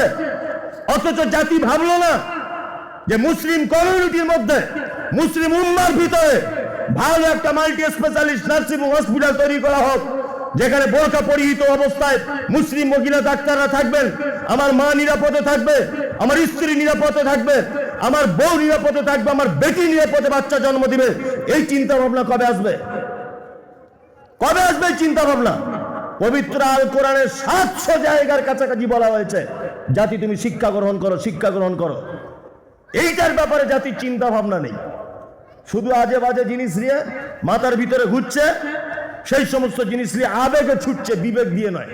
আবেগ, বিবেক দিয়ে ভাবুন কোনটা আমার জাতির জন্য উপকার, কোনটা জাতির জন্য প্রয়োজন, কোনটা জাতির জন্য ক্ষতি করবে, এগুলো ভাবুন। ভাবুন কি বলছি বুঝতে পারছেন তো? ওই জন্য বলছি বড় বড় শিক্ষা প্রতিষ্ঠানের দরকার আছে বিশাল। আজকে খ্রিস্টান ভাইদের দিকে দেখুন, খ্রিস্টানদের নিজস্ব চিকিৎসালয় আছে, আছে না নেই? আছে। নিজস্ব স্কুল আছে তাদের, আছে না নেই? আছে। আজকে ভারতবর্ষের অজস্র নারীরা তারা বোরকা পরে স্কুলে যেতে পারে না, হিজাব পরে স্কুলে যেতে পারে না। আপনার মুর্শিদাবাদের ওই আপনার জঙ্গিপুরে পর্যন্ত হেনস্থা হয়েছে মহিলারা, মুসলিম ছাত্রী, সে হিজাব পরে স্কুলে যাওয়ার কারণে ম্যাডাম তাকে বার করে দিয়েছে। আমরা এত নির্যাতনের শিকার। আমাদের এই জ্ঞানটা থাকা উচিত যে কোটি কোটি টাকা এখানে ওখানে খরচা না করে আমরা একটা নিজের জাতির জন্য, নিজের কওমের স্বার্থে আমরা একটা ভবিষ্যতে আগামী দিনের প্রজন্মকে আমরা উপহার হিসাবে এইটা দিয়ে গেলাম। এই চিন্তা ভাবনা করুন, জাতির অনেক কাজ হবে, অনেক কাজ হবে। আল্লাহ আমাদের সকলকেই শিক্ষার ব্যাপারটাকে বোঝার এবং গুরুত্ব দেওয়ার তৌফিক দান করে, বলুন আমিন। আমিন। তাহলে আমরা 1 নম্বরে পিছিয়ে আছি বা অধঃপতনের তলদেশে চলে যাচ্ছি, তার একটা কারণ হচ্ছে আমাদের ভিতরে শিক্ষার অভাব রয়েছে। না দুনিয়ার শিক্ষা আছে, আর না দিনের শিক্ষা, কিছুই নেই। আরো অনেক কারণ আছে। কি কারণ বলুন তো? আর একটা কারণ হচ্ছে যে নিজেদের অস্তিত্বকে ভুলে যাওয়া, নিজেদের বৈশিষ্ট্যকে ভুলে যাওয়া। পৃথিবীর কোনো প্রাণী নিজের বৈশিষ্ট্য বলে না, বলে না। আচ্ছা আপনাদেরকে একটা কথা বলি, আপনাদের গ্রামে কোনোদিন এরকম ঘটনা ঘটেছে যে বিয়ে বাড়ির প্যান্ডেলের ভিতরে একটা গরু ঢুকে গোশ আর মাছ আর ডিম খেয়ে নিচ্ছে? হ্যাঁ দেখেন না, ও গরুটার যদি মরণ পর্যন্ত খেতে না দেন ও কোনোদিন গোশ মাছ ডিম খাবে না। খাবে? ও সবুজ জিনিস হলে খাবে। আপনাদের এলাকায় কিছু কুকুর আছে, তাদেরকে কেউ খেতে দেয় না, ভালো করে বুঝবেন। আচ্ছা আপনি কোনোদিন দেখেছেন যে কুকুরটা খেতে না পেয়ে আপনাদের এলাকায় ধানের জমিতে নেমে গিয়ে সব ধান গাছ খেয়ে নিচ্ছে? দেখেছেন? না, এটা কিয়ামত পর্যন্ত সম্ভব হবে না। কারণ কি বলুন তো? কারণ হচ্ছে ও তার নিজের বৈশিষ্ট্যের উপরে অটুট। একটা কথা বলি আপনাদেরকে, অনেক সময় আমিও মাদ্রাসায় পড়াই, তা ছাত্রদের মারতে মারতে একটা ছাত্রকে মারছে শিক্ষক, আর শিক্ষক বলছে তুই সারা জীবন গরুই হলি, মানুষ হবি না। এটা বলে কি বলে না? রাগ করে শিক্ষকরা বলে না যে তুই গরুই হয়ে থাকবি, মানুষ হবি না। শিক্ষক যে ছাত্রকে এইটা গরুর সাথে তুলনা করছে, এটা যদি গরু সম্প্রদায়ের লোক যদি বুঝতে পারত, এটা গরু বা বকন গরু যদি বুঝতে পারতো যে ছেলেটাকে আমাদের সাথে তুলনা করছে, তা ওই মাস্টারের বিরুদ্ধে বেলডাঙ্গা থানায় অভিযোগ করতো গরুরা, যে আমরা পৃথিবীতে একটা প্রাণী জীবনে আল্লাহর একটা কথা অমান্য করি না, আল্লাহ যা বলে তাই করি, আমাদেরকে যা শিখিয়ে দিয়েছে তাই করি। করে কি করে না? গরু কোনোদিন মুরগির গোস্ত খাবে? খাসির গোস্ত খাবে না, ওটা ওর খাদ্যর তালিকায় নেই। কুকুর কোনোদিন ঘাস খায়? খেতে পাবে না, মরে যাবে, ওর খাদ্যর তালিকায় নেই। ওই জন্য ও আল্লাহর কথা মতোই চলে, আল্লাহ যা ওকে সিস্টেম বেঁধে দিয়েছে তাই চলে। চলে কি চলে না? চলে। কিন্তু আমরা এমন এক জাতি যে আমরা নিজেদের অস্তিত্ব, আমাদেরকে যে আল্লাহ সুবহানাহু ওয়া তাআলা কি বলেছেন সেটা আমরা ভুলে গেছি। ভুলে গেছি কি যাইনি? ভুলে গেছি। আজকে মুসলমানরা মার খাওয়ার কারণ কি? আল্লাহু আকবার। একটা সাইকেল আর মোটর সাইকেল অ্যাক্সিডেন্ট হয়েছে, সাইকেল আর মোটর সাইকেল অ্যাক্সিডেন্ট হয়েছে। আচ্ছা বলুন তো লোকে কোন গাড়িওয়ালাটার দোষ দিবে? মোটরসাইকেল। কেন বলুন তো? দাম বেশি, স্পিডে যায়, তাই না? কিন্তু দোষ অরিজিনাল কিন্তু সাইকেলওয়ালার। কিন্তু সবাই দোষ দেবে কাকে? মোটরসাইকেলওয়ালাকে। এখন ওই মোটরসাইকেলওয়ালাটা রোডে যাচ্ছিল, একটা ট্র্যাক্টরের সাথে অ্যাক্সিডেন্ট হয়েছে, এবার কার দোষ হবে? ট্র্যাক্টরওয়ালার। তার মানে আপনার হিসেব অনুযায়ী গাড়ি বড় হলেই তার দোষ, তাই না? জি। এবার ওই ট্র্যাক্টরটা বহরমপুর রেলগেট পার করছিল, শতাব্দী এক্সপ্রেস এসে মেরেছে, এবার বলুন দোষ কার? ট্র্যাক্টর। এখানে আপনার হিসাব অনুযায়ী গাড়ি বড়, তার দোষ হচ্ছিল, তো এখন ট্রেনের দোষ? দোষ কার? ট্র্যাক্টরওয়ালার। কারণ কি? কারণ হচ্ছে এই ট্রেনের ড্রাইভার জানালা খুলে বলবে, বেটা বিয়াদব, তুই আমার রাস্তাতে ঢুকলি কেন বল? আমি আমার রাস্তাতে যাচ্ছিলাম। তার মানে রাস্তা ভুল করলেই মার কি খেতে হবে, কিচ্ছু করার নেই। আজকে আমরা রাস্তা ভুল পথে চলছি, এই জন্য আমাদের এত বিপদ। কি বলছি বুঝতে পারছেন না? এত বিপদ কেন? ভুল রাস্তাতে জীবন পরিচালনা করছি। তাই আমি মমতাজুল ইসলাম বাড়িতে একটা কুকুর পুষেছি, প্রতিদিন তাকে বিরিয়ানি দিই। আমার কুকুর যদি ভুল করে একদিন আপনার দরজায় যায়, বিরিয়ানি দেবেন না ঝাঁটার বাড়ি চালাবেন? ঝাঁটার বাড়ি। সালা আমার বাড়িতে এলি কেন বল? তুই তো মমতাজুলের কুকুর। তার মানে দরজা ভুল করলে মার খেতে হয়, তাই না? ঘুম থেকে ওঠা থেকে শুরু করে ঘুমোতে যাবার আগ পর্যন্ত বেলডাঙ্গা বেগুনবাড়ির এই এলাকার যত লোক জলসা শ্রোতা আছে, আপনি বলুন যে সারা দিন আমি আজকের আল্লাহর নবী এবং আল্লাহর পদ্ধতি অনুযায়ী আজকে দিনটা পার করেছি। একটা লোক বলুন, কেউ আছেন এখানে? আমি মমতাজুল ইসলাম, আমিও নেই ও দলে, আমিও নেই। তাহলে আমরা কেউ পেয়েছি? কেউ পারেনি তো। আপনার ছেলে চুল কেটেছে, মানে আপনার সাংঘাতিক বিবেক বুদ্ধি। আর চুল কেটেছে, এইদিকে একটা কাঁচি মেরেছে, এইদিকে একটা, পিছনে পাঁটা ছাগলের মতো ঝুলছে। ভালো করে বুঝবে। আমি বলছি ওর বাপ কি বেঁচে আছে? হ্যাঁ, ওর বাপ কি বেঁচে আছে? তুমি কি চোখে দেখতে পাও না? চোখে তোমার আলু হয়েছে? তুমি চোখে দেখতে পাও না যে ঈদের আগের দিন তুমি টাকা দিয়েছো 200 টাকা চুল কাটতে, আর ও এইরকম ডিজাইন করে এসেছে? আশ্চর্য ব্যাপার। একটা মেয়ে, এখন তো বোরখা তো পর্দা নাই, বোরখা পড়ছে এখন মেয়েরা একটা কারণে, যাতে দোষ করলে কেউ চিনতে না পারে, বুঝলেন না? হ্যাঁ, এখন বোঝকা পড়ছে কেন? ওই যে বহরমপুর পার্কে যাবে একটা অন্য ছেলের সাথে, যাতে ওর চাস্তো ভাইরা দেখে না ফেলে, বুঝলেন না? হ্যাঁ, আবার বোরকা পড়ছে, পাছার কাছে গোলাপ ফুল ঝুলছে। আরে খালা, একই ডিজাইন, মানে অন্য মেয়ের দিকে না দেখলে ওর দিকে দেখবে। এটা কি বোরকা হলো? যুবক ছেলে প্যান্ট পরছে, হাঁটুর কাছে ছেঁড়া, পাছার কাছে ছেঁড়া, বেটা খবর কি? বলছে নতুন স্টাইল হয়েছে। তোমার সারা জীবন দৈনন্দিন জীবনের রুটে, মানে রুটিনে, টোটাল রুটিনটা তো ইহুদি খ্রিস্টানদের মতো কালচার। তো তুমি কখনো পরিত্রাণ পাও? তুমি কখনো মানে পরিত্রাণ পাও? তোমার মায়ের মানে কি তোমার পিঠের চামড়া উঠে যাবে। সবে তো শুরু, বাবরি মসজিদ গেছে, ওয়াকফ সম্পত্তি গেছে, আর কিছুদিন অপেক্ষা করো, তোমার চামড়া গুটিয়ে দিবে মেরে। তার মানে উপর মহল পর্যন্ত জেনে গেছে এরা সে মুসলমান নয় যারা 313 জন বদরের মাঠ কাঁপিয়ে দিয়ে চলে এসেছিল। ও মুসলমান এরা নয়, এরা সেই মুসলমান 10-20 টাকার জন্য অন্য জাতির কাছে বিক্রি হয়ে যাওয়া মুসলমান। এরা সেই মুসলমান নয় যারা বদরের মাঠে 313 জন ইমানি শক্তি দিয়ে গোটা বদরের মাঠে 1000 মানুষকে ময়দান ছাড়া করে দিয়ে চলে এসেছিল। এরা সে মুসলমান নয়। সালাউদ্দিন আইয়ুবের মতো মুসলমান এরা নয়।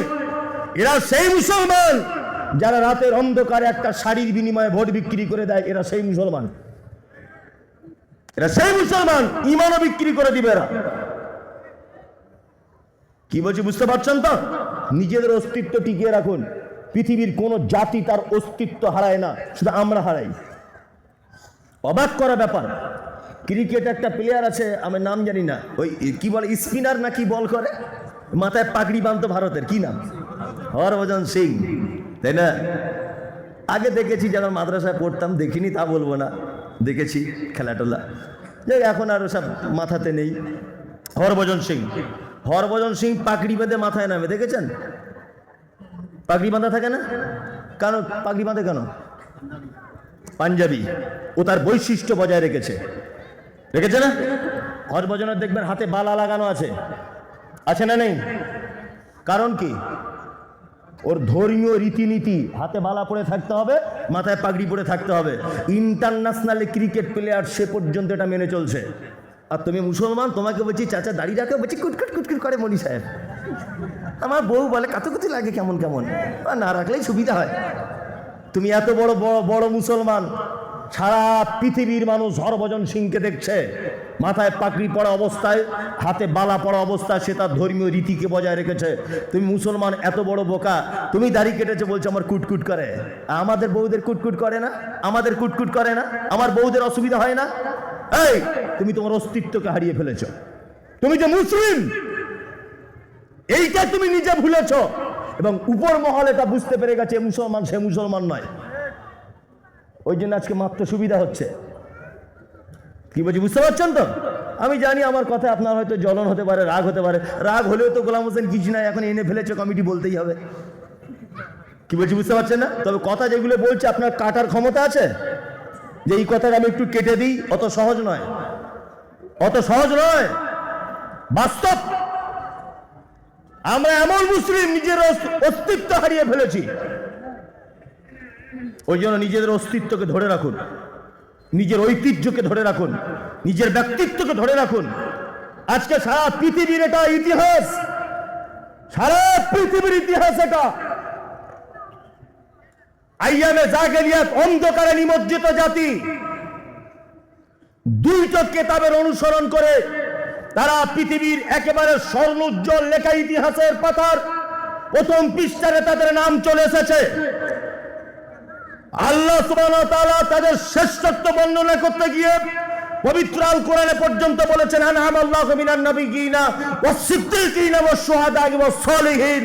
যারা ছিল অন্ধকারে ডুবে থাকা জাতি, যারা ছিল পাপের ভিতরে ডুবে থাকা জাতি, যারা ছিল মদ পানে আসক্ত, যারা ছিল ব্যভিচারে আসক্ত, যারা ছিল সুদের ভিতরে নিমজ্জিত, সেই জাতিকে আল্লাহ সুবহানাহু ওয়া তাআলা পবিত্র আল কোরআনের ছত্র ছায়াতে আসার কারণে আল্লাহ তাআলা তাদের মর্যাদা দিতে গিয়ে কোরআন মাজিদে তাদের ব্যাপারে বলেছেন, আনআমাল্লাহু মিনান নাবিয়্যিনা ওয়াস-সিদ্দীকিন।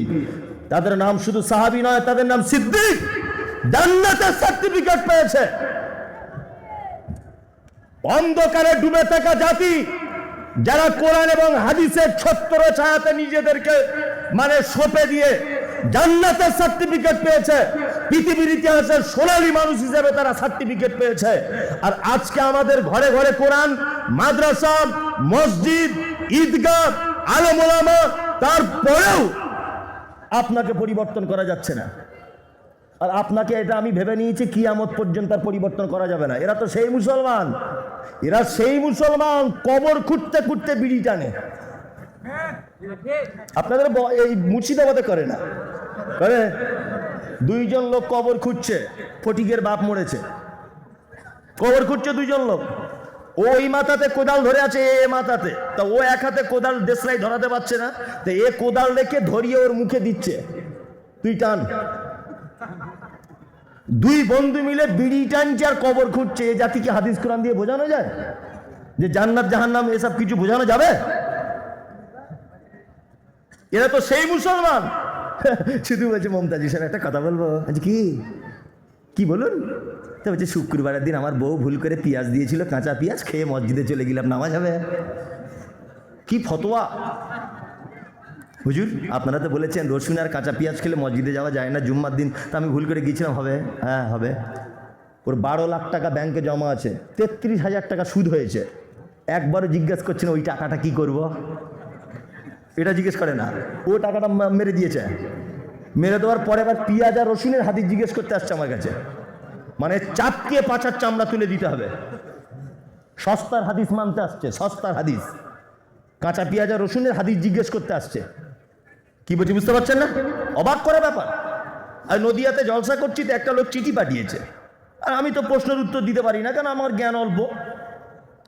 একজনের চিঠি পাঠিয়েছে, হুজুর আপনারা বলেন কাঁধে দুইজন ফেরেশতা থাকে, সব নাকি লিখে রাখে, তাদের খাতাগুলো কোথায় থাকে? আচ্ছা এটা জেনে তোর বাপের লাভ কি? এই বদমাশ, এটা জেনে তোর লাভ কি বল? ফাতিহাটা বল, সূরা ফাতিহাটা বল। বলছে হুজুর এটা জানি না। আরে ফাতিহা জানিস না, তুই এটা জেনে কি করবি? হ্যাঁ, তুই এটা জন্য কি করবি? মানে আমরা প্রশ্ন করি নিজে সংশোধন করার জন্য না, অন্যকে ছোট করার জন্য। আমি জলসা করছি ছাত্র জীবন থেকে, আমি বক্তা ছাত্র জীবন থেকে। যখন আমি মেশকাত পড়ি বীরভূমের এলেম বাজার মাদ্রাসায়, তখন থেকে আমি বক্তা, ভালো করে বুঝবেন। তখন ছোটখাটো বক্তা, আস্তে আস্তে মানুষ বড় হয়। তখন প্রথম প্রথম বাজারে আমি বেগুনবাড়িতেও মনে হয় একবার এসেছি অনেক আগে, আব্দুল আমিন ইদ্রিস সাহেব বেঁচেছিলেন, আমার মনে পড়ছে আর কি। যাই হোক, তখন অনেক আমার বয়সও কম ছিল। এখন তো দাড়ি টাড়ি চুল টুল আলহামদুলিল্লাহ পেকেছে কিছু, আর আস্তে আস্তে পাকছে। তা যে কথা বলছিলাম, আমি ছাত্র জীবন থেকে বক্তব্য রাখছি। মানুষ কত প্রশ্ন যে করে, কত প্রশ্ন যে করে। একবারও কাউকে এইটা দেখলাম না যে মমতাজুল সাহেব আপনি তো এখন মাদ্রাসায় বসে আছেন, রেস্টে আছেন, আমি দু রাকাত নামাজ পড়ছি, আমার নামাজটা আল্লাহর নবীর মতো হচ্ছে কি একটু দেখুন না। এই প্রশ্ন কেউ করে না। আমার বায়েত বাইনিটা হচ্ছে কি দেখুন না, একটু ভুল হলে বলে দেবেন। এরকম লোক আমি আজ এই 15-17 বছর বক্তব্য রাখছি, আমি এরকম লোক আমি পাইনি, এইরকম লোক পাইনি। যে আমার আব্বা মারা গেছে, তা আমার 3.5 বিঘে জমি ছিল আমার বাপের, তা আমার বোন কতটা পাবে, এই প্রশ্ন কেউ করে না। শুধু কি করে বোনেরটা ঝেড়ে নিব, সরু লাইন করে কি করে নিজের নামে করা যাবে, শুধু ফাঁক করছে। আমার বোনের তো ছেলে নাই, কি করবে তাহলে, ওর জমি দিয়ে কি করবে? আর বোনেদের যদি এদিক ওদিক করে মিটিয়ে নিতে পারি, মানে শুধু ধান্দা কি করে মেরে নিবে। কি বলছি বুঝতে পারছেন না? নিজে পরিবর্তন হবে ওই চিন্তা ভাবনা নেই, চিন্তা ভাবনা নেই। এ তো মার এমনিতেই খাবে, মার পড়ে আছে যেইখানে যাবে। একটা কথা বলি শুনুন, আমি একদিন রাস্তাতে আসছি, এটা গল্প অরিজিনাল নয়, বোঝানোর জন্য। রাস্তা দিয়ে আসছি, তা দেখি একটা ফুটবল মাঠে লোক ফুটবল খেলছে। ফুটবলে প্লেয়ার থাকে মনে হয় 11 জন করে, 22 জন খেলছে। আর ফুটবলটা যেদিকে যাচ্ছে গ্রুম গ্রাম, কোনায় গেলেও মার, মিডিলে গেলেও মার, সালা মাঝখানেও মার। ওর মানে জন্মই হয়েছে মার খাওয়ার জন্য। তা বলটা এসে এখন রাস্তাতে আমার গাড়ির সামনে পড়েছে। তা আমি বলটাকে ধরে জিজ্ঞেস করে বলছি, বল আচ্ছা তোর এত কপাল পোড়া কেন বলতো? তুই যেদিকেই যাচ্ছিস তোকে মারছে, হ্যাঁ গুলকি বড় মারছে, আবার পাবলিকের কাছে এলে সেউলাতি মারছে, তোর কি কপালটাই খারাপ? বল তখন আমাকে বলছে, মমতাজুল সাহেব দুঃখের কথা তো কেউ কোনোদিন জানতে চায়নি, তা আপনি জানতে চাইলেন যখন বলি। আসলে আমার ভিতরে হাওয়া ভরা আছে তো, যদি পাথর ভরা থাকতো বা লোহা, তাহলে 11 জন করে 22 জন যুবকের গোড়ালি ভেঙে সব হসপিটালে ভর্তি করে দিতাম। কিন্তু ভিতরে হাওয়া ভরা, আমার কপাল খুব খারাপ। যেদিকেই যাচ্ছে মুসলমানকে মারছে, যেইখানে যাচ্ছে মুসলমানকে মারছে ধরে ধরে। কারণ কি? আমাদের না আছে শিক্ষা, না আছে ইমান, না আছে চেতনা, না আছে হাদিস কোরআন, কিচ্ছু নেই। ভুয়ো এমনিতে বসে আছে ঠাকুরের মতন, কিচ্ছু নেই। না আছে ইবাদত, না আছে লিল্লাহিয়া, কিচ্ছু নেই। ও যে নিজে মুসলিম এটাই ভুলে গেছে। বলছি বলুন কথাগুলো বাস্তব না বাস্তব? কিচ্ছু নেই, ভিতরটা একদম হাওয়া ভরে গেছে আমাদের। ওই জন্য বলছি, যদি পরিত্রাণ পেতে চান আপনি ফেরত আসুন, আপনি ফেরত আসুন, আবার ইমানের পথে আসুন, আবার আপনি ফেরত আসুন। আমাদের অধঃপতনের আর কিছু কারণ আছে।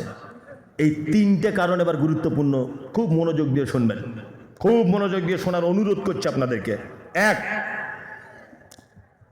এক নম্বর হচ্ছে যে ওয়াতাসিমু বিহাবলিল্লাহি জামিয়া ওয়ালা তাফাররাকু। আল্লাহ বলছে আমার রশিটাকে তোমরা মজবুত করে ধরো, মজবুত করে ধরো, খুব টেনে টুনে ধরো সবাই মিলে। ভালো করে বুঝবেন, তোমরা বিভিন্ন দলে বিভক্ত হয়ে যেও না। আমাদের মধ্যে তো দল নেই, আছে মুসলিমদের মধ্যে দল আছে, আছে মানে দল আর কি বলবো, বাংলাদেশে তো দল আরো বেশি। ন্যাংটো হয়ে আছে, বলছে 52,000 মুরিদ। সারা ন্যাংটো লোকের যদি 52,000 মুরিদ হয়, তা লুঙ্গি পড়া লোকের কি অবস্থা? ন্যাংটো বলছে তারও 52,000 ভক্ত, মানে ও একটা দল। কি বলছি বুঝতে পারছেন? তবে একটা কথা শুনে রেখে দেন, এই জায়গাটা আমার আপনার সঙ্গে একটু দ্বিমত হতে পারে। সেটা হচ্ছে এই ঐক্যবদ্ধ জীবনযাপন করতে হবে, এটা ইসলাম বলছে। ঐক্যবদ্ধটা কেমন, কাদের সঙ্গে ঐক্যবদ্ধ হবেন? ঐক্যবদ্ধ দুটো পাঠ, এটা মাথায় রাখবেন। যখন বেলডাঙ্গার মাটিতে মসজিদে ইট মেরেছে কেউ, তখন হানাফি, সাফি, মালিকি, হাম্বলি, দেওবন্দি, পাথরচাপড়ি, আজমির, কাশ্মীর, ভুরভুরা, তবলিগ, আহলে হাদিস সবাই আমরা এক, কোনো সমস্যা নেই। বহরমপুরে যখন মসজিদ ভেঙেছে, আমরা কোনো মাযহাব, কোনো দল এটা দেখতে যাব না, আমরা সবাই এক। ভারতবর্ষের ঐতিহ্যবাহী কোন জিনিস আঘাত করেছে, কে হানাফি কে সাফি কে মালিকি দেখা দেখি নেই, আমরা এক, সবাই তখন আমরা মুসলিম। কিন্তু ঈমানের ব্যাপারে সবার সঙ্গে একতাবদ্ধ হওয়া যাবে না। ঈমানের ব্যাপারে একতাবদ্ধ হতে হবে শুধুমাত্র তাওহীদের উপরে যারা দাঁড়িয়ে থাকবে তাদের সঙ্গে। দুনিয়াবি স্বার্থে আপনি একতাবদ্ধ হতে পারেন।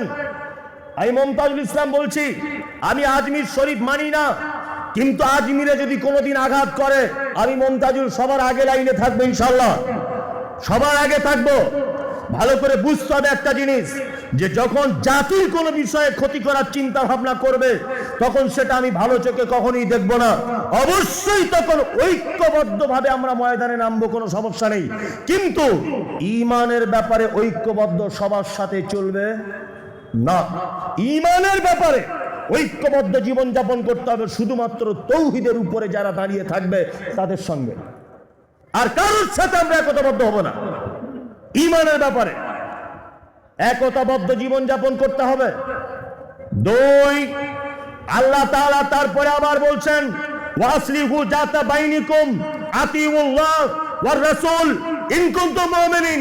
তোমরা যদি মুমিন হয়ে থাকো তিনটে জিনিস করো। কটা জিনিস করতে হবে? কটা? তিনটা। এই জায়গাটা একটা ঘটনা বলি, খুব চমৎকার। আপনি শুধু নিঃশ্বাসটা নেবেন, দেখবেন কেমন চমৎকার ঘটনা বলছি। আচ্ছা বলুন, আল্লাহ নবী সাল্লাল্লাহু আলাইহি ওয়াসাল্লাম মক্কাতে ছিলেন কত বছর? 13 বছর না? 13 বছর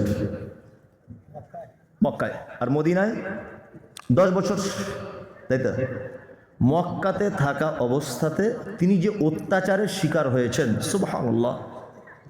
আমি সত্যি কথা বলছি, আমি প্রায় 1 মাস 2 মাস পর পর উমরা করতে যাই, আমার নিজস্ব ট্রাভেলস থেকে। যাই হোক,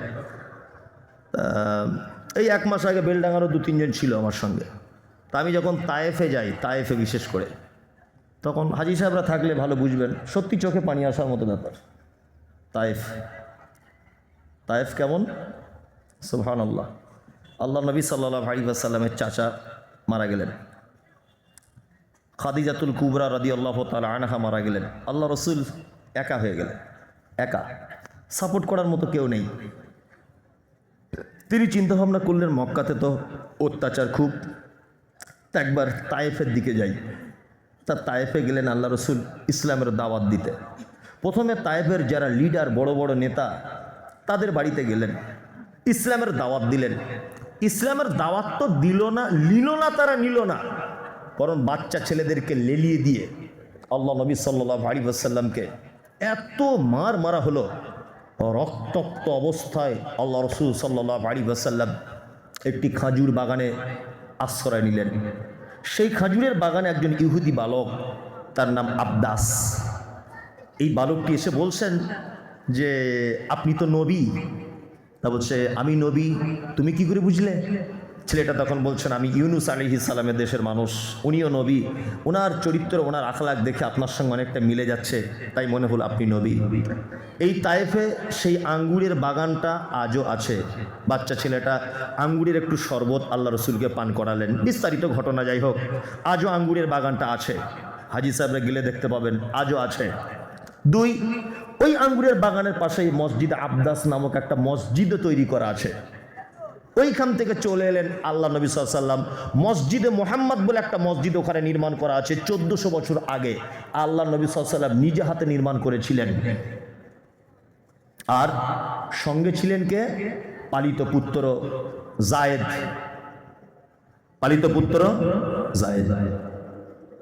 দুইজনা মিলে মসজিদ নির্মাণ করেছিলেন, ইতিহাস বলছে। তা আমি সেই মসজিদের পাশে একটা পাথর আছে, আল্লাহ নবী সাল্লাল্লাহু আলাইহি ওয়াসাল্লাম সেই রক্তাক্ত অবস্থায় পাথরের উপরে হেলান দিয়ে বসেছিলেন। আর মুশরিক বেঈমানেরা উপর থেকে একটা বড় পাথরকে আল্লাহ নবীর মাথার উপরে ফেলে দেওয়ার চক্রান্ত করেছিলেন। পাথর ফেলেও দিয়েছে, আল্লাহ সুবহানাহু ওয়া তাআলা কুদরতিতে ছোট্ট একটা পাথর গিয়ে বড় পাথরটাকে আটকে দিয়েছে। আজও পর্যন্ত সে ঝুলান্ত অবস্থার মতো পাথরটা আজও আছে, আজও আছে। আমি নিজে দেখে এসেছি। এই কঠিন পরিস্থিতির মধ্য দিয়ে মক্কায় জীবনযাপন করলেন দীর্ঘ 13 বছর। চলে এলেন মদিনায়।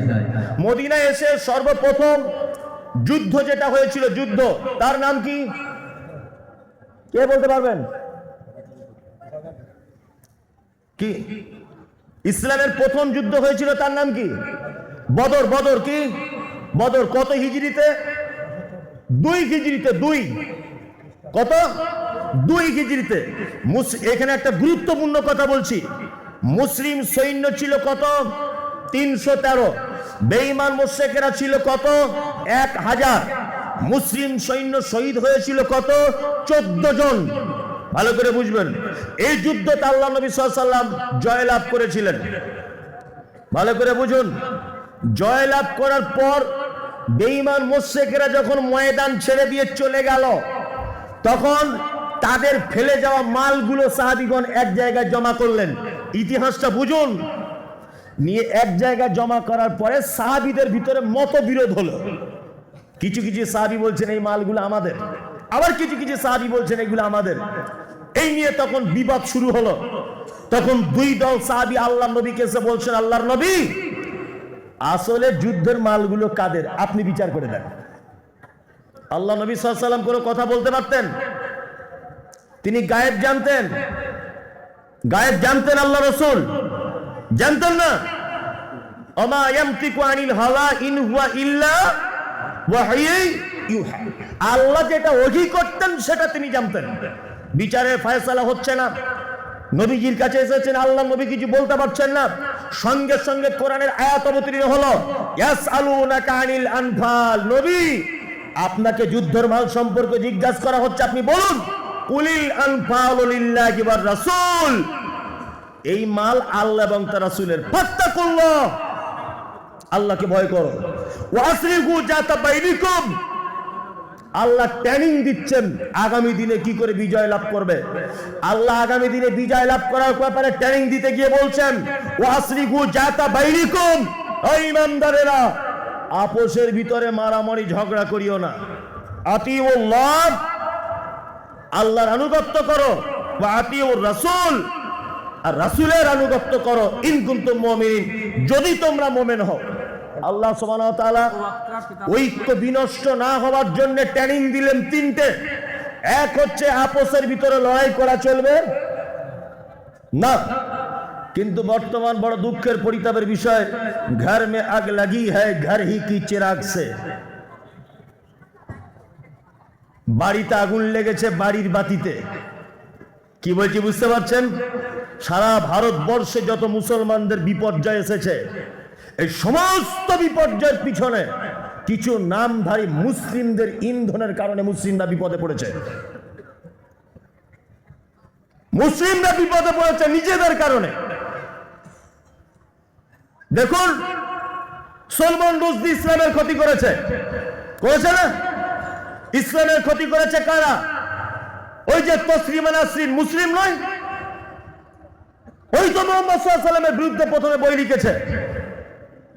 লিখেছে মুসলিমদের যত বিপর্যয় এসেছে মুসলিমরাই এর পিছনে দায়ী হয়ে দাঁড়িয়েছে। আল্লাহ তাআলা তারপরে বলছো, আসরিহু যাতা বাইনিকুম আতিউল্লাহ, তোমরা যদি আগামী দিনে বিজয় চাও আল্লাহর আনুগত্য করে চলো, আর রাসূল, রাসূলের আনুগত্য করো। 3টে কাজ ছাড়া কখনো সমাজে বিজয় আসতে পারে না, একটা জাতি বিজয় লাভ করতে পারে না। 1, আপোষে ক্রন্দন বন্ধ করতে হবে। 2, আল্লাহর আনুগত্য করতে হবে। 3, মুহাম্মদ সাল্লাল্লাহু আলাইহি ওয়াসাল্লামের আনুগত্য করতে হবে। কি বললাম বুঝলেন? আল্লাহ এবং তার রাসূলের আনুগত্যের মাধ্যমেই বাঁচা যাবে।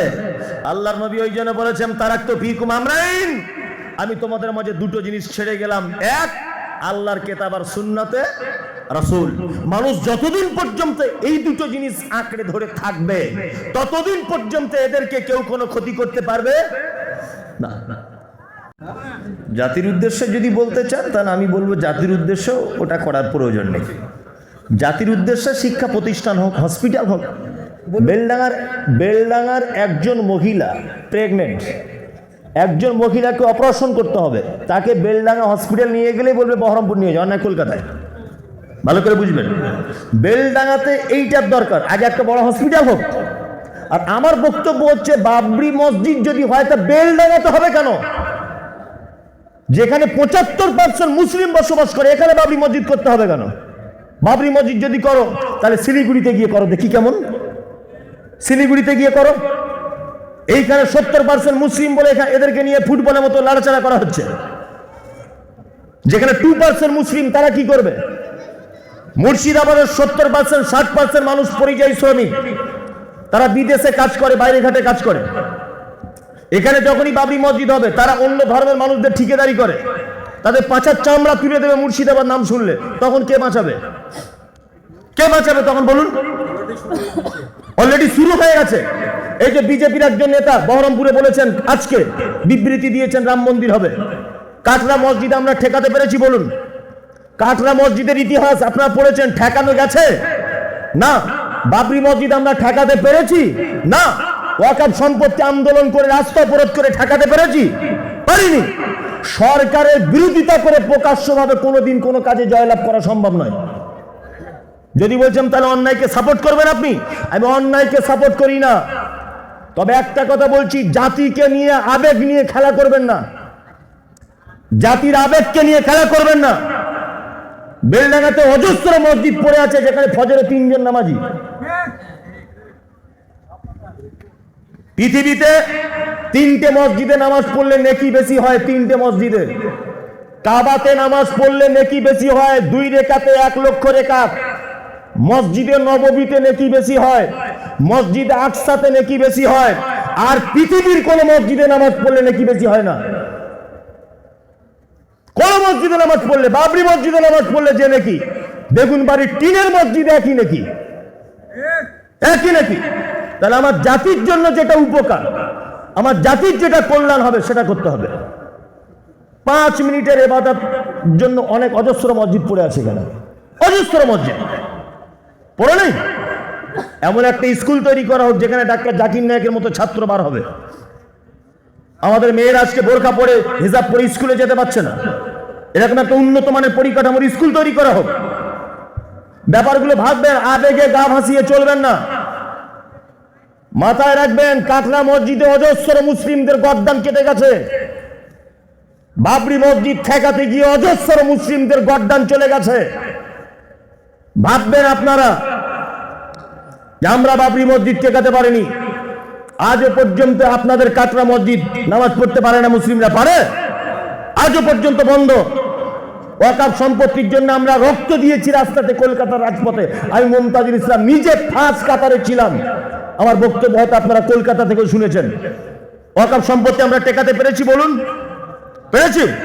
পারবে না। এটা যা হচ্ছে এগুলো রাজনৈতিক ইস্যুতে হচ্ছে। দয়া করে বলছি, আবেগে গা ভাসিয়ে এসব কাজে পা দেবেন না। বেলডাঙ্গার একটা নিজস্ব ঐতিহ্য আছে। আজকে যে গত বছরে যে আপনার কার্তিক পুজো ঝামেলা হলো, কারা মার খেয়েছে বলুন? কেন মার খেলো? কেন? 70% মুসলিম। কেন মার খেলো 70% মুসলিম থাকার পরেও? এই যে আইন প্রশাসন ওদের। তাহলে এবার আপনি কি করে ঠেকাবেন বলুন? কি করে ঠেকাবেন? ওই জন্য বলছি, আবেগে গা ভাসাবেন না, বিবেক দিয়ে চিন্তা ভাবনা করুন। বিবেক দিয়ে, বিবেক দিয়ে ভাবুন ব্যাপারটা কি করা যায়। তবে আমাকে যদি ব্যক্তিগতভাবে জিজ্ঞেস করেন যে আপনার মতামত কি, আমি কালকে মতামত জানিয়ে দিয়েছি সোশ্যাল মিডিয়াতে যে না, আমার ব্যক্তিগত মতামত যে জাতির বাবরি মসজিদ করে বৃহৎ কোনো উপকার হবে না। জাতির জন্য যদি একটা মাল্টি স্পেশালিস্ট হসপিটাল হয়, একটা চিকিৎসালয় হয়, 5 জন মেয়ে যদি আমাদের ডাক্তার বার হয়, 5টা ছেলে যদি ডাক্তার বার হয়, তাহলে আগামী প্রজন্ম আমাদের থেকে কিছু একটা উপহার পাবে। আলিগড় ইউনিভার্সিটির মতো একটা ইউনিভার্সিটি হোক। আমি বলছি, এতদিন বাবরি মসজিদ করার স্বপ্ন জাগলো কেন? আজকে 20 বছর ধরে তুমি দায়িত্বে ছিলে, রাজনৈতিক দায়িত্বে। এই 20 বছরে মুসলমানদের জন্য মুর্শিদাবাদে কি করেছো আগে বলো? 20 বছর তুমি দায়িত্ব ছিল, রাজনৈতিক দায়িত্বে। এই 20 বছরে তুমি মুসলমানদের জন্য কি করেছো? আজকে কেন এইটা হচ্ছে বাবরি মসজিদ? আবার বাবরি মসজিদ নাম দেওয়া হচ্ছে কেন? আবার 6 ডিসেম্বর হচ্ছে কেন? 6 ডিসেম্বর ভেঙেছিল, তার মানে একটা প্রতিযোগিতা, একটা বিশাল একটা সাম্প্রদায়িকতা, শান্ত পরিবেশ, অশান্তি হবে। কি বলছি বুঝতে পারছেন না? আমি জানি আপনারা ওর পক্ষে বিপক্ষে, এটা আমার দেখার দরকার নেই। আমি আমার মতামত জানালাম। খুব সুন্দর কথা। হ্যাঁ, খুব সুন্দর কথা। আমি আমার জাতির উপকার বুঝবো না? তার নিজের ফায়দার জন্য জাতি আমি বলছি, আমার একটা কথা হচ্ছে এই, যে উনি যদি জাতির কিছু ভালো চান, তাহলে আজকে 20-25 বছর উনি রাজনৈতিক দলের নেতা হয়ে আছেন। বলুন আপনারা, এই যে ফ্লাইওভারটা রেল লাইনের এখানে, এটা কেন হলো না? উনি 20 বছর ধরে কি করছিলেন? বেলডাঙ্গাতে যখন কার্তিক পুজো ঝামেলা হয়, উনি কোথায় ছিলেন? ওনাকে কেন প্রথম সারিতে দেখা গেল না? মানুষের আবেগ, আর আমার এটা বক্তব্য থাকলো সোশ্যাল মিডিয়াতে, আমার ওই কথা থাকলো, বাবরি মসজিদ যদি করার আপনার এত ইচ্ছা হয়, যেখানে 2% মুসলিম বসবাস করে, ওখানে গিয়ে করুন, আপনার চামড়া তুলে দিবে। বেলডাঙ্গা 70% মুসলমান বলে এখানে সুযোগ নিচ্ছে, আর এই গরিব মুসলমানদেরকে দিয়ে রাজনীতি করছে। মসজিদ যদি বেলডাঙ্গাতে প্রয়োজন হয়, আলেম ওলামারা করবে। মসজিদ যদি প্রয়োজনই হয়, বেগুনবাড়ির মানুষ, বুদ্ধিজীবী মানুষ, ওই আপনার মির্জাপুরের বুদ্ধিজীবী মানুষ, এনারা আলোচনা করে একটা বড় মসজিদ করবে যদি প্রয়োজন হয়। বাবরি মসজিদ নাম হবে কেন? বাবরি মসজিদ হতে যাবে কেন? এগুলো ওসব কিছুই নয়। আসলে এখন দলে দাম পাচ্ছে না, তো দলে দাম পাচ্ছে না, ওই জন্য একটু নিজের দামের জন্য এইসব রাজনৈতিক পলিটিক্যাল ব্যাপারে ছাড়া কিছুই নাই। কি বললাম বুঝলেন তো? আল্লাহ আমাদের জাতিকে সঠিক বোঝার তৌফিক দান করো, যে সঠিকটা বুঝুন। আমি আল্লাহর কসম করে বলছি, আমি আপনার বিরুদ্ধের লোক নয়। আমার এই জায়গাটা আফসোস যে 130 কোটি টাকা বাজেটের মসজিদ করতে হবে। 130 কোটি টাকা যদি জাতির জন্য একটা হসপিটাল করা হতো, তাহলে অন্তত বেগুনবাড়ি, মির্জাপুর, এই আপনার কি বলে কাজীসাহ, এই এলাকার মানুষের আর কলকাতা ছুটতে হতো না, এখানে চিকিৎসাটা তো হতো। পাশাপাশি স্কুল হসপিটাল হবে বলছে। কি বলছি বুঝতে পারছেন তো? এবার একটা কথা বলি, যদি বলছেন মুসলিমদের জন্য আলামিন মিশন আছে, যান আপনার ছেলেকে আলামিন মিশনে ভর্তি করুন। আমি মমতাজুল ইসলাম ভ্যান চালক, আমার ছেলে মাধ্যমিকে 98% নাম্বার পেয়েছে। আমার ছেলেকে ভর্তি করতে গেলে মিনিমাম 40 থেকে 50 হাজার টাকা অ্যাডমিশন ফি। কি করে আমি খরচা দেব? আপনি মিশনের কথা বলছেন যে মুসলিমদের তো এত মিশন আছে, যে কোনো মিশনে এখন ভর্তি ফি করতে যাবেন 20,000-25,000 টাকা ভর্তি ফি। আমি গরিব মানুষ, আমার ছেলের মেধা আছে, তারপরে আমি ভর্তি করতে পারছি না ওখানে। গরিব ছাত্রদের পড়াশোনার সুযোগ করার জন্য একটা ফ্রি স্কুল তৈরি করা হোক।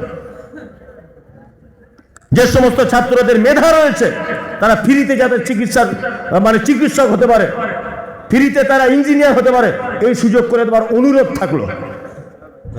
জি, মজলিস ভাঙার দোয়া বলে দিচ্ছি, আপনারা মজলিস ভাঙার দোয়া বলুন, আর 10-20 টাকা করে